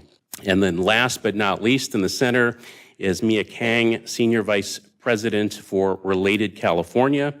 And she's a leader in the complex fields of affordable housing, transit-oriented development, and smart growth. And she serves on the California Commission on Aging. She's a member of AARP's Livable Communities Steering Committee. So welcome to all of you. So you can applaud for them, feel free. Don't hold back. So we're going to talk for about 40 minutes or so, and then around 3:40 we'll open the conversation up to all of you. So get your questions ready, and we'll hear from you at about 3:40. So I want to start out at the 30,000-foot level with each of you. And Mia, I want to start out with you, just to give us an overview from your perspective on the intersection of this unprecedented growth in the population of older adults coupled with the unprecedented housing crisis that we have. What's the nexus that you see? Well, we've certainly, as we know, that we've got two spectrums of the population that are growing rapidly in the state of California and also throughout the U.S., and that's really our older population, which we're all here for today, and also our millennial generation, which is your kind of 35 and under segment. And frankly, what we're seeing is that they kind of want the same kind of housing. So, similarly enough, you've got millennials who tend to be single-person households. Seniors tend to be single-person households. They're not gravitating towards large homes, estate homes, big homes. They'd rather downsize. Millennials would rather not have a car. Seniors, we don't actually want them driving as much as they do, so it would be nice to actually put seniors near transit and start to really see this, frankly, community that we've been talking about, these livable communities that are going to be age-friendly, that are going to really serve all segments. However, it's really challenging to actually put that in place. And so besides policy, the reality is sort of actually to see things on the ground is there a market for it? Will the private sector build this housing? And the real challenge around senior housing, frankly, is that as seniors age, their income declines, right? So the reality is, in order to satisfy this population, what you really need to do is provide affordable housing for seniors as they age in place. I think everyone realizes that when you first retire, when you're, say, 65, for example, your retirement savings is significantly more than when you're 85. And so the reality is, as we age, we no longer are in a population where, the average, median life expectancy is 65. We're now looking at 85. So we're seeing as longevity is our testament, as we all want to live longer, we're actually becoming poorer as we live. And so the reality is you've got to deal with that market dynamic, and that's very hard in senior housing. So you look at what funding sources are available for affordable senior housing, and that is dwindling. So even in the state of California, we don't see the prioritization for senior housing in this state. And let me just throw out there, we have a program called Cap and Trade, the Affordable Housing Sustainable Community Strategy Program. That is right now the largest source of new dollars that are going to build smart growth communities in our state, in disadvantaged communities, in transit-oriented neighborhoods, and they absolutely exclude the older generation housing within this complexity, because the state doesn't really see seniors commuting every day, and so if they put their their greenhouse reduction dollars towards senior housing, they won't see a big reduction in GHGs as far as the policy minds are thinking in Sacramento at ARB. So they've actually excluded, they've made it so difficult to get funding out of this program that senior housing can't even compete anymore under this program. So there really isn't a pot of funds that are actually going to build our way out of this crisis that we have when we're looking at senior housing. So what do we see? What's the nexus? Well, for the first time ever, we see more homeless people over the age of 55 on the streets of everywhere, California, than ever before. So what you're having happen is seniors either are losing their homes, reverse mortgage, that was a big one, people are losing their homes. Foreclosure crisis, a lot of folks lost their homes. And the fact that they just can't afford to live where they are, they're getting evicted. And then there's no opportunities for them. So what do? They live with who they can live with, they live with their kids, they live in their car, they do whatever they can to be hidden. Because seniors in this generation are not necessarily the ones beating on their drums saying, help me, right? So the real challenge is how do you get the advocacy at the right level in Sacramento where we're going to actually start prioritizing and understanding the market so we can prioritize funding, because funding is necessary in all of this. Funding, because of Prop 13, for example, is necessary to build all this housing. We all wonder, why isn't there enough housing? Well, it's really hard to build housing. It's expensive. There's infrastructure that hasn't been paid for in decades. The fees to build new housing is extraordinary. It's actually a tax against density. So if you build more units, you pay more fees. So it's actually cheaper to build bigger units that are fewer and you pay less fees. You can still make your market. So we have all these disincentives that are out there that are actually adding to the complexity of delivering the housing on the ground. So some things to think about. Just one or two. Okay, I think we can all go home now.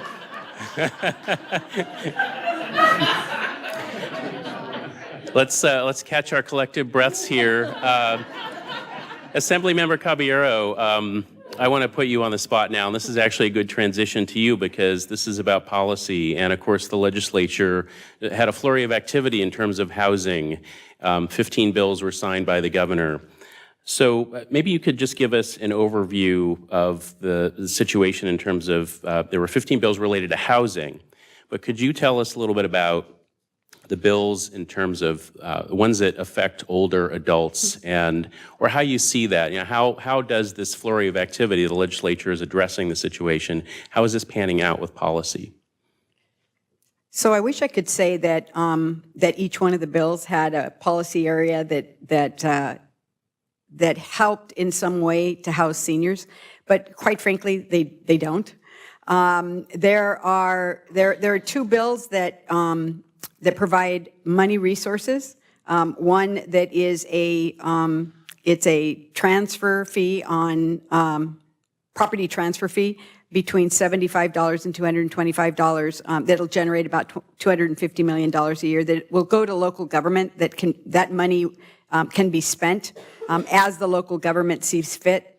There's also a bond, $4 billion bond measure that's going to end up on the ballot. We all have to support it. That'll provide resources for affordable housing as well. But there's no carve-outs, as I recall, for senior housing in either one of those. So let me just add as a footnote, because I have the power of the mic, is that part of my frustration with how the housing discussion happened last year is because that the legislature really wanted to do something, and the governor agreed. It was kind of a trade-off. If you do cap and trade, then I'll do housing, and I'll focus on it and get it done. So there were a number of bills that were two-year bills that didn't get considered at all. And so I had two-year bills that we didn't consider. And one of them is ACA 11, which is a quarter-cent sales tax. And the reason that I did it that way is the governor said very clearly he didn't want bonds and he didn't want anything that had a call on the general fund. And so quarter-cent sales tax, it was a quarter-cent sales tax that the state used to pay off debt, and that's done. We're done paying off debt. With a quarter-cent sales tax, you can generate $2 billion a year. And that's significant money. And 10% of it, I had identified 10% for senior housing, for affordable senior housing. And the reason that I did it that way is because you really have to identify a pot and you have to segregate it in order to really make it happen. And Mia's absolutely right. Cap and trade, the way that it's been interpreted by the Air Board, is you want the most bang for your buck for GHG reductions. And so as a consequence, no rural communities were able to access the money in the early years, and we had to create, I was on the Strategic Growth Council at the time, we had to create a 10% set aside for rural communities so they could compete against each other rather than competing against Los Angeles and San Francisco. And so that you have to have these carve-outs if you're really going to meet some policy priorities that you've set. And so there's no question that we absolutely need to do some funding for affordable housing for seniors. And it's unless local government actually does it in their own priorities, you're not going to see it happen at the state level right now. I mean, I think the discussions are starting. They're long overdue. And in terms of the housing bills that were passed, nothing that I can recall was specifically is going to assist in the development of housing for seniors. There were some regulatory burdens that were lifted, but frankly, I don't think we went far enough. This is like Act 1. Act 2 has to follow because there's a lot more that needs to be done. And right now, one of the big pieces, which was my other bill, is we have all of these properties that are either underperforming because they're strip malls. And if you think of your own community, lots of these strip malls that were successful back in the 60s and no longer function, those need to be redeveloped. And CEQA becomes a huge barrier to doing that. And I think we've already CEQA'd those properties to death. There are along transit corridors. There's ways to be able to front load some of the environmental review. I just think that if you're going to redo those properties, that you ought to be able to get some relief from being sued and then delaying the project, which really costs a lot of money. So those are the kinds of things that I think we need to get back in there and do. And I think you'll see them hopefully move through the legislature this year. So James, over to you you're a regional planner. And so give us a sense, a little bit earlier in the last presentation, we saw the demographics and the growth of the older adult population. Sacramento County was ranked quite high in terms of that growth. So what role does that play in your planning for the future for the region? Sure. And thanks again for having me. I'm curious how many people know what a council of governments is, what a COG is. So a couple of you groupies out there. I recognize all of you from our meetings, but most of you don't, right? So I think just the first thing I would say is, so council of governments sit right above cities and counties and right below the state. And we're an interesting creature in as much as it really is there is nothing that we're not charged to do. We primarily do transportation. We pass through state and federal transportation funds.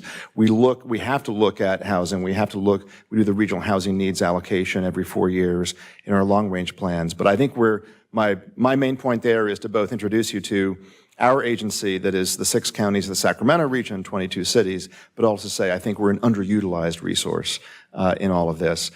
So as you said, I came from DC 6 months ago.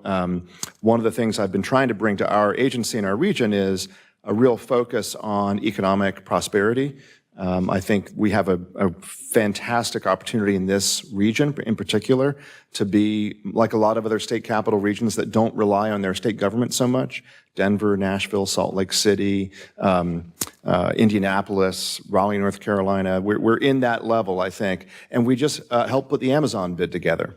So we have one regional bid go in. We had 11 cities, 19 sites, right, for the second headquarters of Amazon, which people said, can we really actually win that? Do you think we'll be able to win that thing? And if you read the Amazon RFP, I'll come around to seniors in a second. If you read the Amazon RFP, it's an absolute recipe for, I think, 21st century competitiveness. Show us your streetcar system. Show us your transit system. Walking and biking infrastructure. Is it a vibrant 24/7 culture and community? This is what those companies are looking for. And maybe back to Mia's point, I don't think that's different actually from what seniors are looking for. So I've been going out to meet all my 31 board members. It's taken me 6 months. I've gone to all their jurisdictions. And I was sort of pitching the young workforce, the talented workforce. How do we attract the next Amazon? And I was very quickly schooled on, our demographics, right? And I said, yeah, I think I'm learning. I'm new. I'm still, and And sure enough, in the next 20 years in our 6-county region, a majority of our population growth is 55 plus. So that was my first, lesson learned. Like, okay, and in addition to that, this is an economic development strategy. This is our agencies often see seniors as, boy, man, we're going to have to think about transportation. We got to think about all these wraparound services. We've got to think about paratransit. We have to think about non-emergency medical transit. This is, rather we have to flip that and think, how do we attract seniors to this region? How do we provide the communities that they want, that they're looking for? So that's the shift and the change that's beginning to slowly happen. Now, that said, I think maybe also to echo Mia's earlier point, unfortunately, we seem to be building a lot of senior communities in the nether reaches of the region. It's a little bit like there's an old story in Contra Costa County. They built all this housing way, way far out, and then everybody loved it and bought it. It was affordable, and then they call the realtors on Monday morning saying, "You didn't tell me there was traffic?"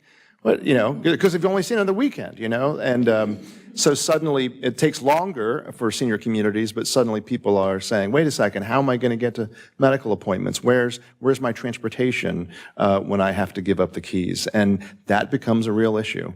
It becomes a serious issue because the cost of providing things like paratransit are now almost a quarter of RT's regional transit budget. So we have people are looking for transportation choice and housing choice, and we're not providing it. So I had my list of erudite questions that I was going to ask, but there was one that I thought that somebody, this gentleman right here asked earlier that I thought really cut to the heart of the conversation, so I'm going to co-opt your question, which is this. What is your vision of an age-friendly city? If you can just give a synopsis of what are the things that are part of an age-friendly city, what need to be part of an age-friendly city. And let me start with you, James, and we'll just go down the line here, and we'll keep it to an hour or less, Mia. I know you could go on and on. Or I'll talk faster. Well, James, just what would be the vision of an age-friendly city? So the first thing that I want to say is on the transportation side, we're about to go through some of the most disruptive change that we've seen since the advent of the automobile 100 years ago, and that is automation of vehicles. It's coming slowly in terms of absolute uptake, but in terms of its arrival, it's pretty much already here. Tesla, you can download the new software, right? It's almost fully autonomous. So on the transportation side, I think there are huge question marks. We've just disrupted the taxi industry for the last 5 years, and I think technology is about to disrupt the transit industry. So in this region, we're about to go through a whole, what we call a route optimization study, looking at where the bus routes going the right places, because they're still in the same place they were 50 years ago. So we have to think about, and it's going to be important to keep mainline bus and rail networks and to build more of those, but there have to be high frequency. The once-an-hour bus is about to get disrupted. It hasn't provided very good service to begin with, and it's about to get majorly disrupted. And what comes in its place, I think, has to be something more than just Uber and Lyft filling the private market. So more on that soon. The thing that I know an age-friendly community has to have is excellent walking and biking infrastructure. And this is, back to Mia's point, this is at both ends of the age spectrum in terms of consumer demand. Because I know that in 20, 30 years, whatever technology we're using to go more than 5 miles, there will be an even higher demand for people being able to walk, to bike with their kids, with their grandchildren, using the next generation of tricycles, which are now actually popping up more places, neighborhood electric vehicles like we see in Lincoln, if you haven't seen those. So we need to create we need to rethink our streets, basically, both in terms of what it looks like to accommodate autonomous, not just cars, but autonomous transit vehicles. And we need to provide, hopefully, when we free up parking spaces for people not parking all the time, we actually claim that space for public space. We claim that space for people of all ages to be able to walk and bike safely, conveniently, and through multi-generations. Mia, what do you think? Yeah, well, I think James is right. I think automated vehicles will absolutely disrupt and change the way our communities are, but that isn't going to happen quite yet. And I think it's going to happen, and it's going to happen over time. And from things that I understand. But I think what we really need to see as far as livable communities is, frankly, housing for all income levels in the same place. And I think you need to see density. That needs to be part of the formula. And and density can mean a lot of different things to a lot of different people. But essentially, it's the best utilization of land. When you can actually make a project pencil because you can add more units to it in the same footprint, it's actually the more sustainable, environmentally friendly option because you're not sprawling out horizontally on land, you're actually going up and not out. And so I think that really needs to be the paradigm as far as where we're going to see that. And we need to remove the taxes that make it so difficult to do that. And that's regulatory reform. That's maybe the way states or regions collect revenues, for example, that there's an offset. Oftentimes, development is seen as a penalty, so you extract. So anyone who works for a city, when a developer comes in, you expect them to pay for everything, parks fee, streets fees, every kind of fee imaginable, new development pays. Why? Because of Prop 13, frankly. Because, local governments do not have the resources they used to have to maintain things. So what do? When new development comes in, that's what they can tax. They can't tax existing communities and existing homeowners on the stuff that's breaking down because those rates are set in stone. So PUC, for example, you can never raise a rate if you're actually the utility and you need to upgrade all the new lines. But you can charge that new developer $2.5 million towards that cost. So, we have to find ways to encourage the kind of development and not treat development poorly. I think then you start to see the development be creative. I think development by nature is creative. You're creating something new and you have these opportunities to blend in. You've got old, you've got new, you've got dense, you've got not dense. And I think that's what makes communities rich. I think that's why everyone loves San Francisco so much. You've got all kinds of densities and all kinds of building types and all kinds of people and places and activities. And that's the vibrancy that older adults and younger adults still need. And so with that, you have a sense of community. And with that, then you start to share on the infrastructure costs. When you can have the density that supports your retail on the ground level, where you don't actually have to get in a car when you walk by and you smell that coffee and you can walk in and go get a cup of coffee, that's helping your local mom and pop business. But if you're in a car stuck in traffic, you're never going to park your car to go get that cup of coffee. But if you're walking or biking or taking transit, you will. And so when communities want to see vibrancy and they want to see retail and they want to see services, it's because you have the households and the people to support those services. They cannot support independently on their own. And they cannot support without the kind of structure that needs to create a sustainable economy for everyone. So from the legislative perspective, how can the legislature facilitate just what we've heard? What's the role there, and what do you see as a way to create these kinds of cities? Well, let me just say that, so my perspective is coming from rural California and having spent 15 years on local government. And so I'm a real big proponent of local control. But the challenge is the most virulent community hearings that I ever did, that I ever ran, were about affordable housing.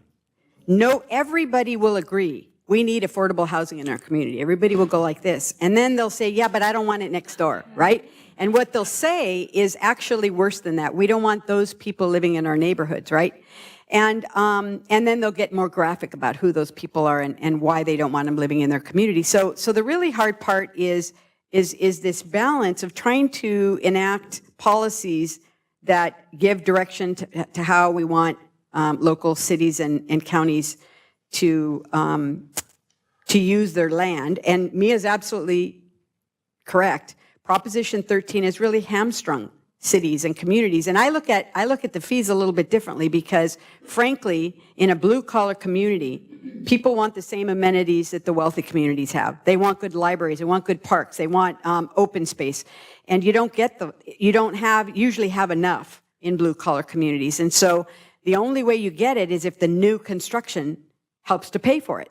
And you really don't go in and fix the old stuff. You're just building new things so that people have something to look forward to and they can say, yes, this community is going in the right direction. So the challenge is, how, in my mind, it's carrots. It is saying, we want you to build up, not out, and here are resources to help you do that. Now, let me just tell you that after Manifest Destiny in California, which is build out to the borders, right? If you drive from LA almost to the Arizona border, you can't tell when you leave LA and when you're in another community. I mean, it is wall to wall the same thing. And so when we say we want you to build up, not out, and we want to save open space, ag land, and rangeland, guess where that's going to be? It's going to be in the rural communities. And if you go and you talk to the people that live in those communities, they don't want the higher densities. They don't want to have to build higher densities with less parking, because the bottom line is we don't have a good transit system that'll help you get around. And frankly, you talk about, the 1 hour stops. You're lucky if you've got a transit system that comes by once every hour. In rural communities, you're lucky if it comes by in the morning and goes back in the afternoon. And so the people that take transit are very poor. They have no choice. And so when we start looking at what does it look like to have a friendly, senior-friendly environment, it looks the same for whether you're dealing with seniors or you're dealing with children or, parents with small children, which is that you want a robust transportation system that takes you where you want to go, when you want to go, and exactly to where you want to go. And that doesn't happen in rural California. You got to wait forever, and usually it'll take you somewhere and then drop you off, and you've got a long walk from there. So it's the transportation system, it's the open space within a walkable distance, it's the amenities that you need to maintain a good lifestyle. So usually a grocery store, a laundromat maybe, to get your hair cut, the kinds of things that you can actually walk to and get all your service needs met within, I think they say a half-mile radius, but frankly, my personal experience is if it's within a mile, people will actually walk to get there as long as there's a way to be able to lug all your stuff back home again. So the challenge is the state knows where we want people to go, plan regionally, increase densities, get people out of their cart, but we haven't put the resources into it to make sure that rural California is, and it's rural and suburban communities, frankly, are players in that. We still are car dependent. And frankly, when we talk about more electric cars on the road, while I'm in favor of supporting more electric cars, if it's at the expense of our robust infrastructure, transit system, I'd much rather us extend BART and the train service and get people out of those electric cars. Why are we subsidizing so heavily? But those are the policy decisions that we need to look at. And I think you're right. There will be different modalities to get you around. It's been kind of fun playing with Lyft and Uber for me, because it's like it takes you exactly where you want to go and you know how much it's going to cost. And for me, that's like a treat, because in rural California, seriously, otherwise I've tried taking the bus. And, to sit there and wait an hour for a bus is the biggest waste of time for someone who's got a busy lifestyle. And so if you really have to be somewhere, if your job depends on it, or you picking up the kids depend on it, or making your medical appointment depends on it, that it doesn't work.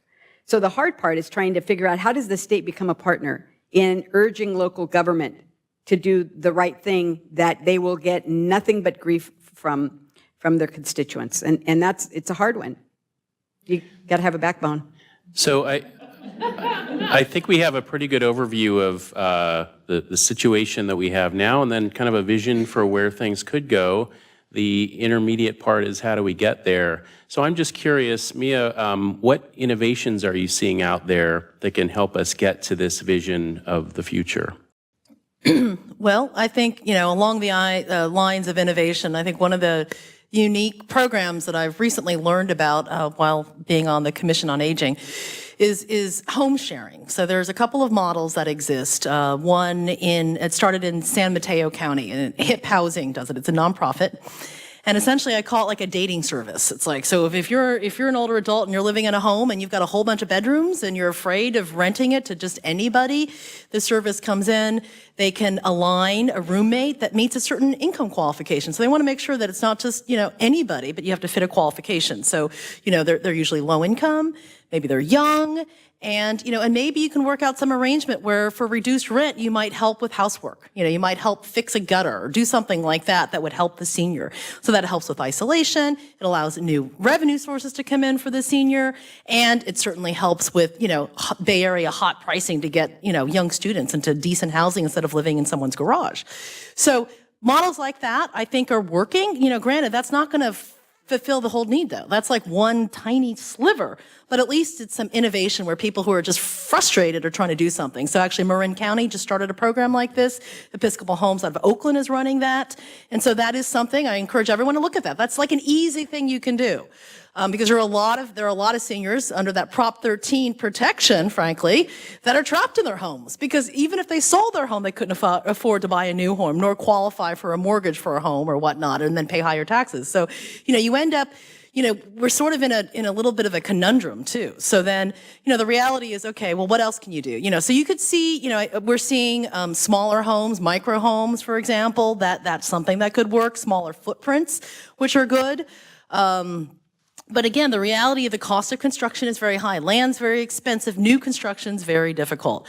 So of course, there's opportunities where you look at old hotels or motels, and those can be renovated.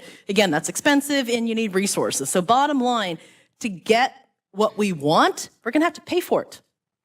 And that means us being the greater us, taxpayers, and some type of subsidy, whether it's rental assistance, because seniors can't necessarily afford the high price of real market rate rents, or it's some kind of subsidized program where we're looking at, whether it's home share or some other type of program where we're going to take advantage of existing housing stock.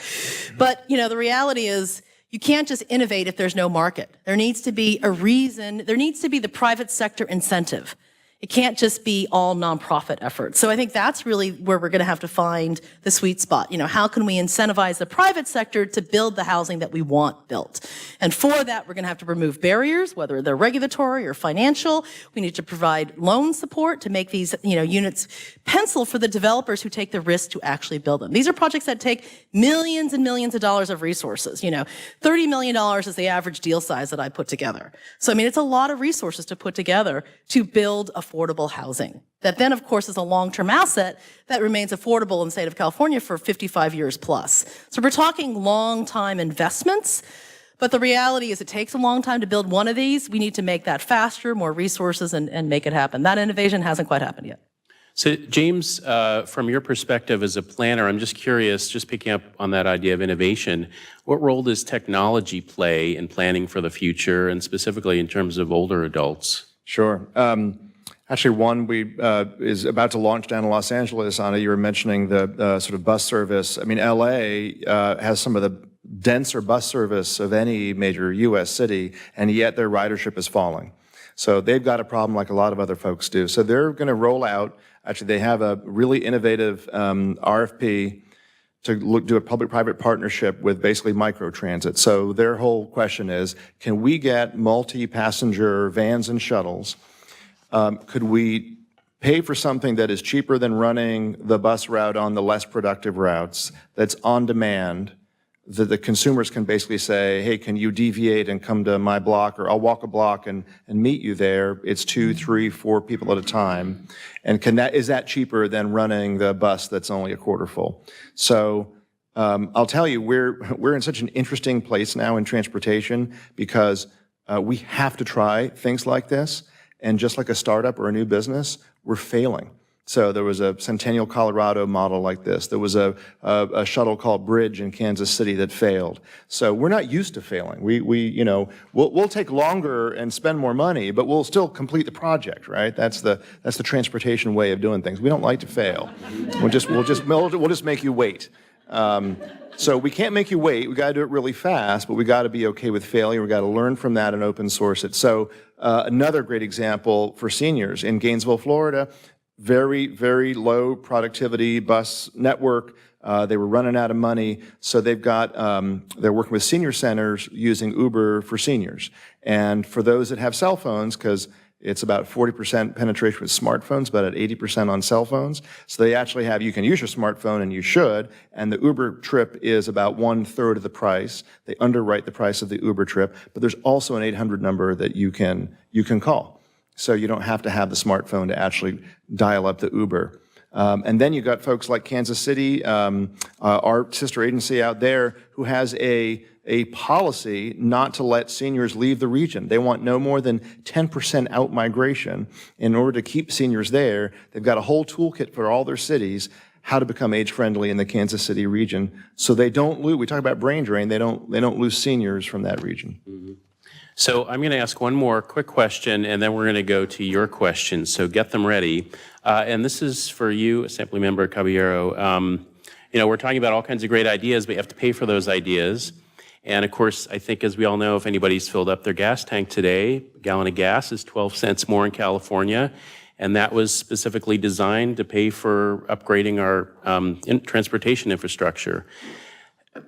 Is there any thinking at the Capitol in terms of something along those lines that would pay for these kinds of ideas? Like what's the thinking? Are there big ideas to pay for these things, I guess?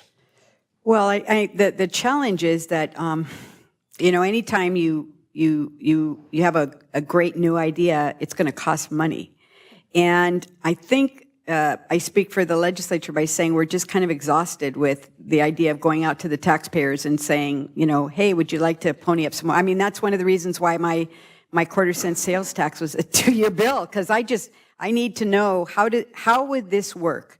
And are people supportive of it? And in the end, it didn't get considered, and it's probably I'm going to put together information that we can use, but I don't know that I'll push it this year, just because there is voter fatigue, I think. And it's a ballot measure. You'd have to fund it and put it on the ballot. The cap and trade dollars are a really good resource for a lot of the things that we've been talking about. But the challenge is that you really have to tie things down. So you talk about LA and they're looking at the transportation system. The reality of the situation is that LA has been one of the cities that's been reluctant to increase densities around transit sites, and in fact have downzone when angry neighbors show up once the transportation dollars have been spent and say, we don't want this increased density around our transit sites. And so it's hard to stand up to people when they say, not in our neighborhood. And so the challenge becomes tying things down so that if the transportation agency is going to get the dollars to put in a new rail station, or they've been doing a lot of innovative rail lines, so that the city council, who's a different political entity, can't go in and then say, no, we're not going to build the increased densities that you thought. That's a state investment. If it's going in LA, it means it's not going into our community. And I'm okay with it going there because they need it. But if they're not going to build the housing and commit to people taking that public transportation system, it is destined to fail. If only poor people are taking the transportation system, your system is going to fail. So you absolutely have to get all of us, the rest of us, in those systems. And I try to take the train down to Salinas as much as possible. It's a 5-hour ride instead of a 3-hour car ride, and the last hour is on a bus. And so the quality of the system is just not there. And I don't like getting in at midnight to our downtown train station. And so the challenge is how do we put together the state resources that actually support those kinds of things, and then link them so that all of the governments, the regional governments, are nodding and saying, yes, we're going to make these investments in these regions. And I've kind of finally gotten to the point where I think in rural California, we should just give everybody an Uber app, and you get a cut. Part of it gets paid, because otherwise you have a lot of empty buses. And I hate to say that because that's not really where I want to see this go, but there are many demands on money in our state, and many different solutions based on the region. And one size doesn't fit all. And so the challenge becomes, how do we create a program where you get rewarded for doing the right things before the state comes in with a big stick? And I've been working on the rewards because I think that's the way you get people. I mean, having raised 3 kids, they worked better when I rewarded them rather than coming at them with a stick. And so I just think that kind of governments are the same way. And you're happier if everybody feels like they're rewarded. So if the question is, are there new sources of revenue to be able to get some of this work done? The answer is no. And is it likely that the legislature is going to pass something that's going to increase taxes in order to be able to get new and innovative things done? My guess is no again. We just need to be able to figure out how we reconfigure, redo things, and look at what's successful and what isn't. So now to your questions. Does anybody have a question? We have one right down here in the front. I'm not going to tell you how old I am, but I learned to read 1941. And I learned to read by reading the funny papers on my stomach on the living room floor. And when Dick Tracy had an emergency, he would go to his wrist radio. And then when he had to be someplace really quick, he would strap on his jetpack and push the button, and his jetpack would take him exactly where he wanted to go. Now that has stuck in my head all these years. I had 2 kids with disabilities in wheelchairs. We had to buy a van with the power lift to get the kids where they needed to go till BART came along, and then they could go on BART. But now we have self-driving cars, and now we have drones. And I would like to put those two together so individuals who wanted to go someplace could strap on whatever and put in their destination and go. Amen. I like it. I like it. Any thoughts on that? By the way, I've asked my wife for a drone for Christmas. I really want one, but I don't think it's going to happen. Have you ever used one? You don't want to be strapped to it if you're using it the first time. I've played with them with my grandkids, and they're so much fun, but it takes a coordination that's incredible. It does. James, you were going to comment. Well, look, I think there's many, many good things about autonomous vehicles, just to start with autonomous vehicles, right? In terms of aging in place, autonomous vehicles, taking the driver and the labor and the volunteer driver equation all that out of the equation, that's huge. It's a game changer. Here's the problem with autonomous vehicles is, we will overconsume transportation. Like, we actually can't handle all the space we need. In terms of all the state goals on carbon emissions and greenhouse gas, we're looking actually at people are driving more now that gas is cheaper, and we begin to introduce autonomous vehicles. We have to come up with a different system to basically price travel. We've got to think of, SB1 is great, but it's a short-term fix.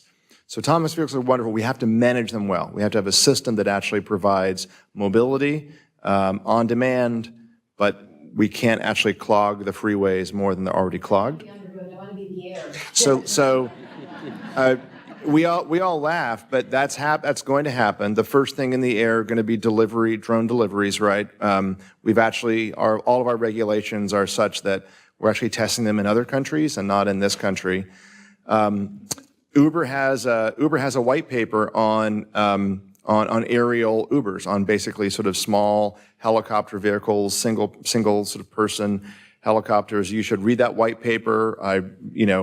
It's fabulous. There is a technology limitation, I believe, on just how many people, the distances you can travel. So it's not a panacea. And I'll tell you one thing that's going to be interesting in the future for local electeds is you're going to be regulating airspace. And there will be communities that don't want to see anything in the air.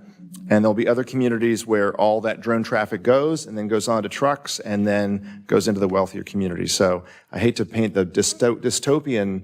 I just saw Blade Runner 2049. I'm trying to not, So I'm really bullish on the technology. I think the aerial stuff is problematic. I think the autonomous stuff is wonderful, but we have to come up with actually a different system to actually sort of manage how people move and travel around by autonomous vehicle. I just want to pick up on, before we go to the next question, something that, Mia, you mentioned when we were having lunch earlier, and it was this idea of millennials and the older population and the similarities and differences. And you were just talking about how millennials obviously don't want to drive, but many older people do want to drive, and that's their lifeline. So there's a very different perspective on driving. So how do city planners reconcile those two populations? Can they? Well, we have different standards, for example, for parking ratios. Seniors will get a reduction typically in most cities, a reduction in parking if you beg for it, or if you use the law I put in place, AB 744, 3 years ago, which looks at reducing parking statewide standards. So, there's that, but you still have, quite honestly, and I've certainly run across this when I worked on that bill in the legislature. I got a lot of resistance from the League of Cities who said, what are you telling me? You're going to take my car away from me? Like, what? You don't think seniors should drive? And obviously that's not the case. But what we're seeing is, especially with millennials, we have far fewer 16-year-olds getting their driver's licenses than ever before. And every year it declines. Why? Because these millennials, they're poor, they can't afford cars, that's one. And they don't want to be hassled. It's a hassle. It's a hassle. Has anyone driven in San Francisco recently? It's a hassle. Parking is a hassle. Everything is a hassle when you're driving. It's much easier. You're much more fluid if you're walking and taking transit in San Francisco, because transit works really well in San Francisco. And so I think, from a millennial standpoint, they're already making the transition. They adopt to Uber really well. I think seniors will get there, but there needs to be some hand-holding. And I think with the automated car, what I'm also hearing, and this is where, as seniors age, they need more assistance. And so one of the things that paratransit offers that an automated vehicle will not offer is actually someone comes to your door, knocks on it, and actually walks with that senior to the vehicle and gets them in the car. Well, the automated guy's not going to do that. It's just going to show up. You're either in or you're out. And so I think, we're not there yet from the sensitivity standpoint as we see our seniors age and what the needs are. But I mean, from the standpoint that millennials and seniors need similar things, I think so. I think they want to be in the same locations. They want to be in more urbanized areas. They want to be close to goods and services. They want to have access to great transit. And, but granted, they're not going to be doing the same things. Like, they won't be going out to like every cool restaurant that exists in that city, for example. Seniors will still eat early and may not even eat, at all. So, I mean, you have different sort of services that are going to be needed, but they can be blended. They can work well for others. And I think you have that intergenerational opportunity when you have millennials and seniors together. But the reality is we have to be mindful of building for the older adults and in an integrated way, but at the same time realizing that there's differences. And so sometimes that really does mean you want senior housing where everybody living in that housing is 55 years older, 55 years old or older, because generationally that works better. When you really kind of mesh up, 20-year-old college students with seniors, it doesn't work so well. So even though it sounds great, like everyone wants to live together, I think that it's hard to make all that work. I think it really just comes down to choice. If you have lots of opportunity and choice, you have senior housing that people can live in, you have market rate senior housing, you have affordable senior housing, you have assisted living, you have, great cool apartments that are right downtown where, younger seniors want to live with younger adults, all those opportunities are great. But we have to build all those choices in, and we have to find a way to let the private sector build what we want them to build. Because they're not just going to do it because it's just the right thing to do. Our next question from the audience. I see a hand right there. Oh, over there. Sorry. Okay. Sorry. Michelle Johnston with the Alzheimer's Association, and I want to focus us in a minute in relation to what you said about, people sometimes needing more assistance. So we know in California we have 630,000 people right now living with Alzheimer's and other dementias, and those projections rise very much like the earlier graphs. We know that folks with those cognitive impairments are going to need more supports, and you've just all been discussing how hard this is just in general for seniors.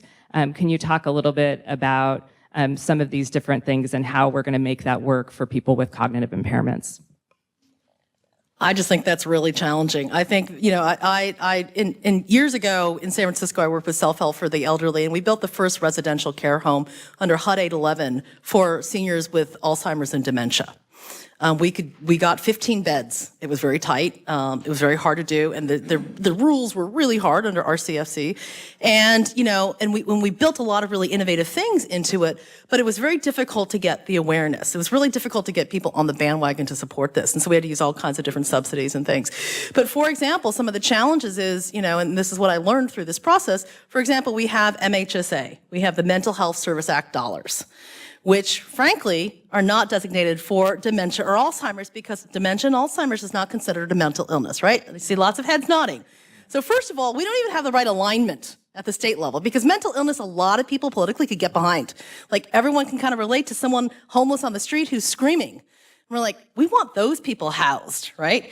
So the fact that you have seniors with Alzheimer's and dementia who are not screaming on the streets, you don't get the same kind of awareness and care. So, I mean, that's something from an advocacy standpoint that might be helpful.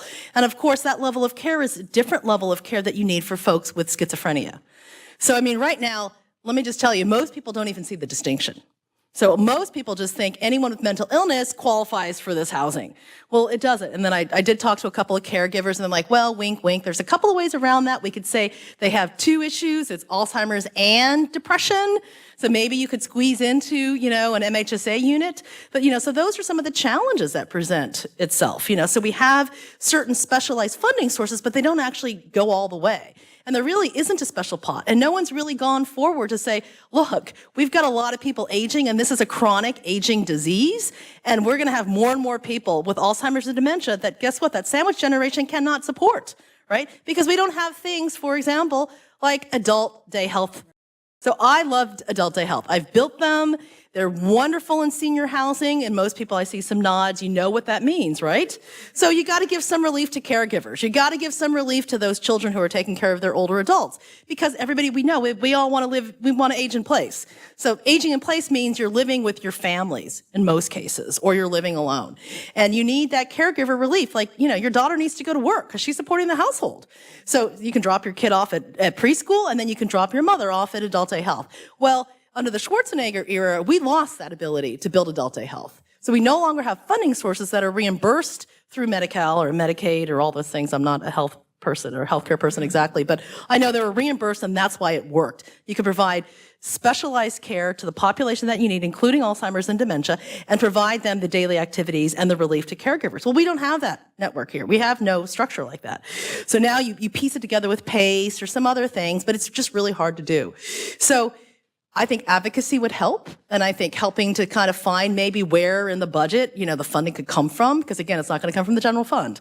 It's like, what within your budget, can you tap that you can change or open up? But the reality is it is going to take advocacy, because I think the nuance of these things are not really well articulated with the policymakers, because they just think they've covered it. So. Another question.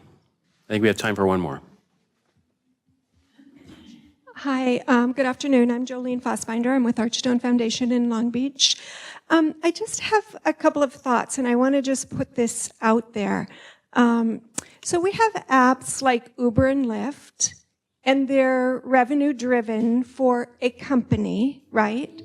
And then we're getting in cars with complete strangers, okay? And then you have apps like Nextdoor. And I see in Long Beach, a lot of people are posting, hey, is anybody going to LAX? I need a ride. Hey, is anybody going here? I need a ride. And people are actually utilizing, responding back, yeah, I'm going to be going to, at this time, jump in with me. So I'm going to pause for a second, and then I'm going to say that we have models like time bank models that we know are working in areas like rural Plumas County. There's one in Long Beach. It's you give an hour of service, and you get an hour of service back, and it's intergenerational, so you can have children, as young as 3 years old who are contributing to someone who's as old as 103 contributing. You've got models like that. So why, as a government, aren't we looking at investing money into those types of models and putting into place systems? I personally, if there was an app in Long Beach that I could jump onto and I could give somebody a ride to a doctor's appointment or to someplace else, an older person, I would get on that. I'd pick them up. I'd say, I'm going to the grocery store. Let me take you with me. I'm going to go pick up groceries for myself. Would you like me to bring you groceries? So I think if we were to look with inner structures and to look at what's there, maybe we would see some things that we might have overlooked, and we might see some opportunities for all generations. So I just wanted to share that and maybe have us start thinking about things maybe just a little bit differently. So thank you. It's a great comment. I'll tell you, in transportation, I think not only we sort of, we try to be on time under budget, we usually don't meet it, but we also think we have the solution to everything, right? So, I'm a big believer in paratransit, but it is incredibly costly. It's about $50 to $80 a ride. That said, we are starting a thing here in the Sacramento region called Civic Lab, and it is cities and counties and transitors coming with their problems they're trying to solve into a 9-month laboratory where we're going to bring tech people, startup people to actually problem solve and help them pilot test, and then we'll try to get the money to run the pilots. One of those pilots is a closed loop school, San Juan Unified School District here in Sacramento County, where we have school transportation, kid drop-off chaos, right? Every morning, think any school, it's nuts, right? That's the future of Uber in cities, it's like Seattle, all the Amazon workers are getting dropped off. It's crazy, just like schools. But the app will actually do a background check and match parents, geolocate and figure out, hey, I'm going tomorrow, I'm going early, does anybody else need a ride from my neighborhood, right? Will this work? We don't know, but we absolutely need to test these kinds of ideas, and if we can begin to get them working, much like LA is testing the microtransit, that is and honestly, from a government perspective, we spend so much money on transportation that I'd be willing to subsidize, dollars per ride if I knew that I could actually get at filling the seats in those cars or those vans. Final thought? Yeah, let me just say that I think that the governor is famous for saying not every problem has a government solution. So I'm going to quote the governor on this one. There may be some transportation opportunities where it makes sense for the government to invest in them. But the minute that there is an investment, there will be a whole bunch of rules and regulations. And so I say that because it's the nature of the beast, because we will take it in the shorts if something bad happens because of a program that we help to fund or to sponsor. So then all of a sudden you have to have indemnity insurance and the background checks and just all of these things. And so instead, what I think is a great opportunity is almost every community foundation does a small grant program. In Monterey County, it's like $5,000. And that can help seed something that can come out of it. And I think there's a real opportunity. What you're talking about is building the village. And we have moved away from that. We've moved into these individual silos where I walk in my house, I lock the door, and I don't talk to the neighbors anymore. I don't even know who the neighbors are anymore. So the more that we can connect with each other and get to know each other, that's one of the reasons why I love Nextdoor is, I find out whose dog got lost today. But, and yay, they found it, right? But I think some of these are just the kind of things that would help us feel like we're connected again and where we really can help each other out. And it's the reason I like the idea of the sharing house. I think there's some real opportunities for us to look at how we live differently, build granny units in the back, help somebody get on their feet by moving in or helping granny move in. These are the kinds of things that we need to look at. And the more that we can do it either from our church perspective or our neighborhood perspective or nonprofit, I think it'll be a stronger model for replicating it. I want to be able to support it from local or from government, but I just think that some ideas are too good to give it to us to solve. And we are going to have to end the conversation there. We could go on for another hour, I'm sure. It went very quickly. And I think I'm going to give Mia a show on Capitol Public Radio after this. So anyway, a hand for our great panel. And thank you, everybody, for being here.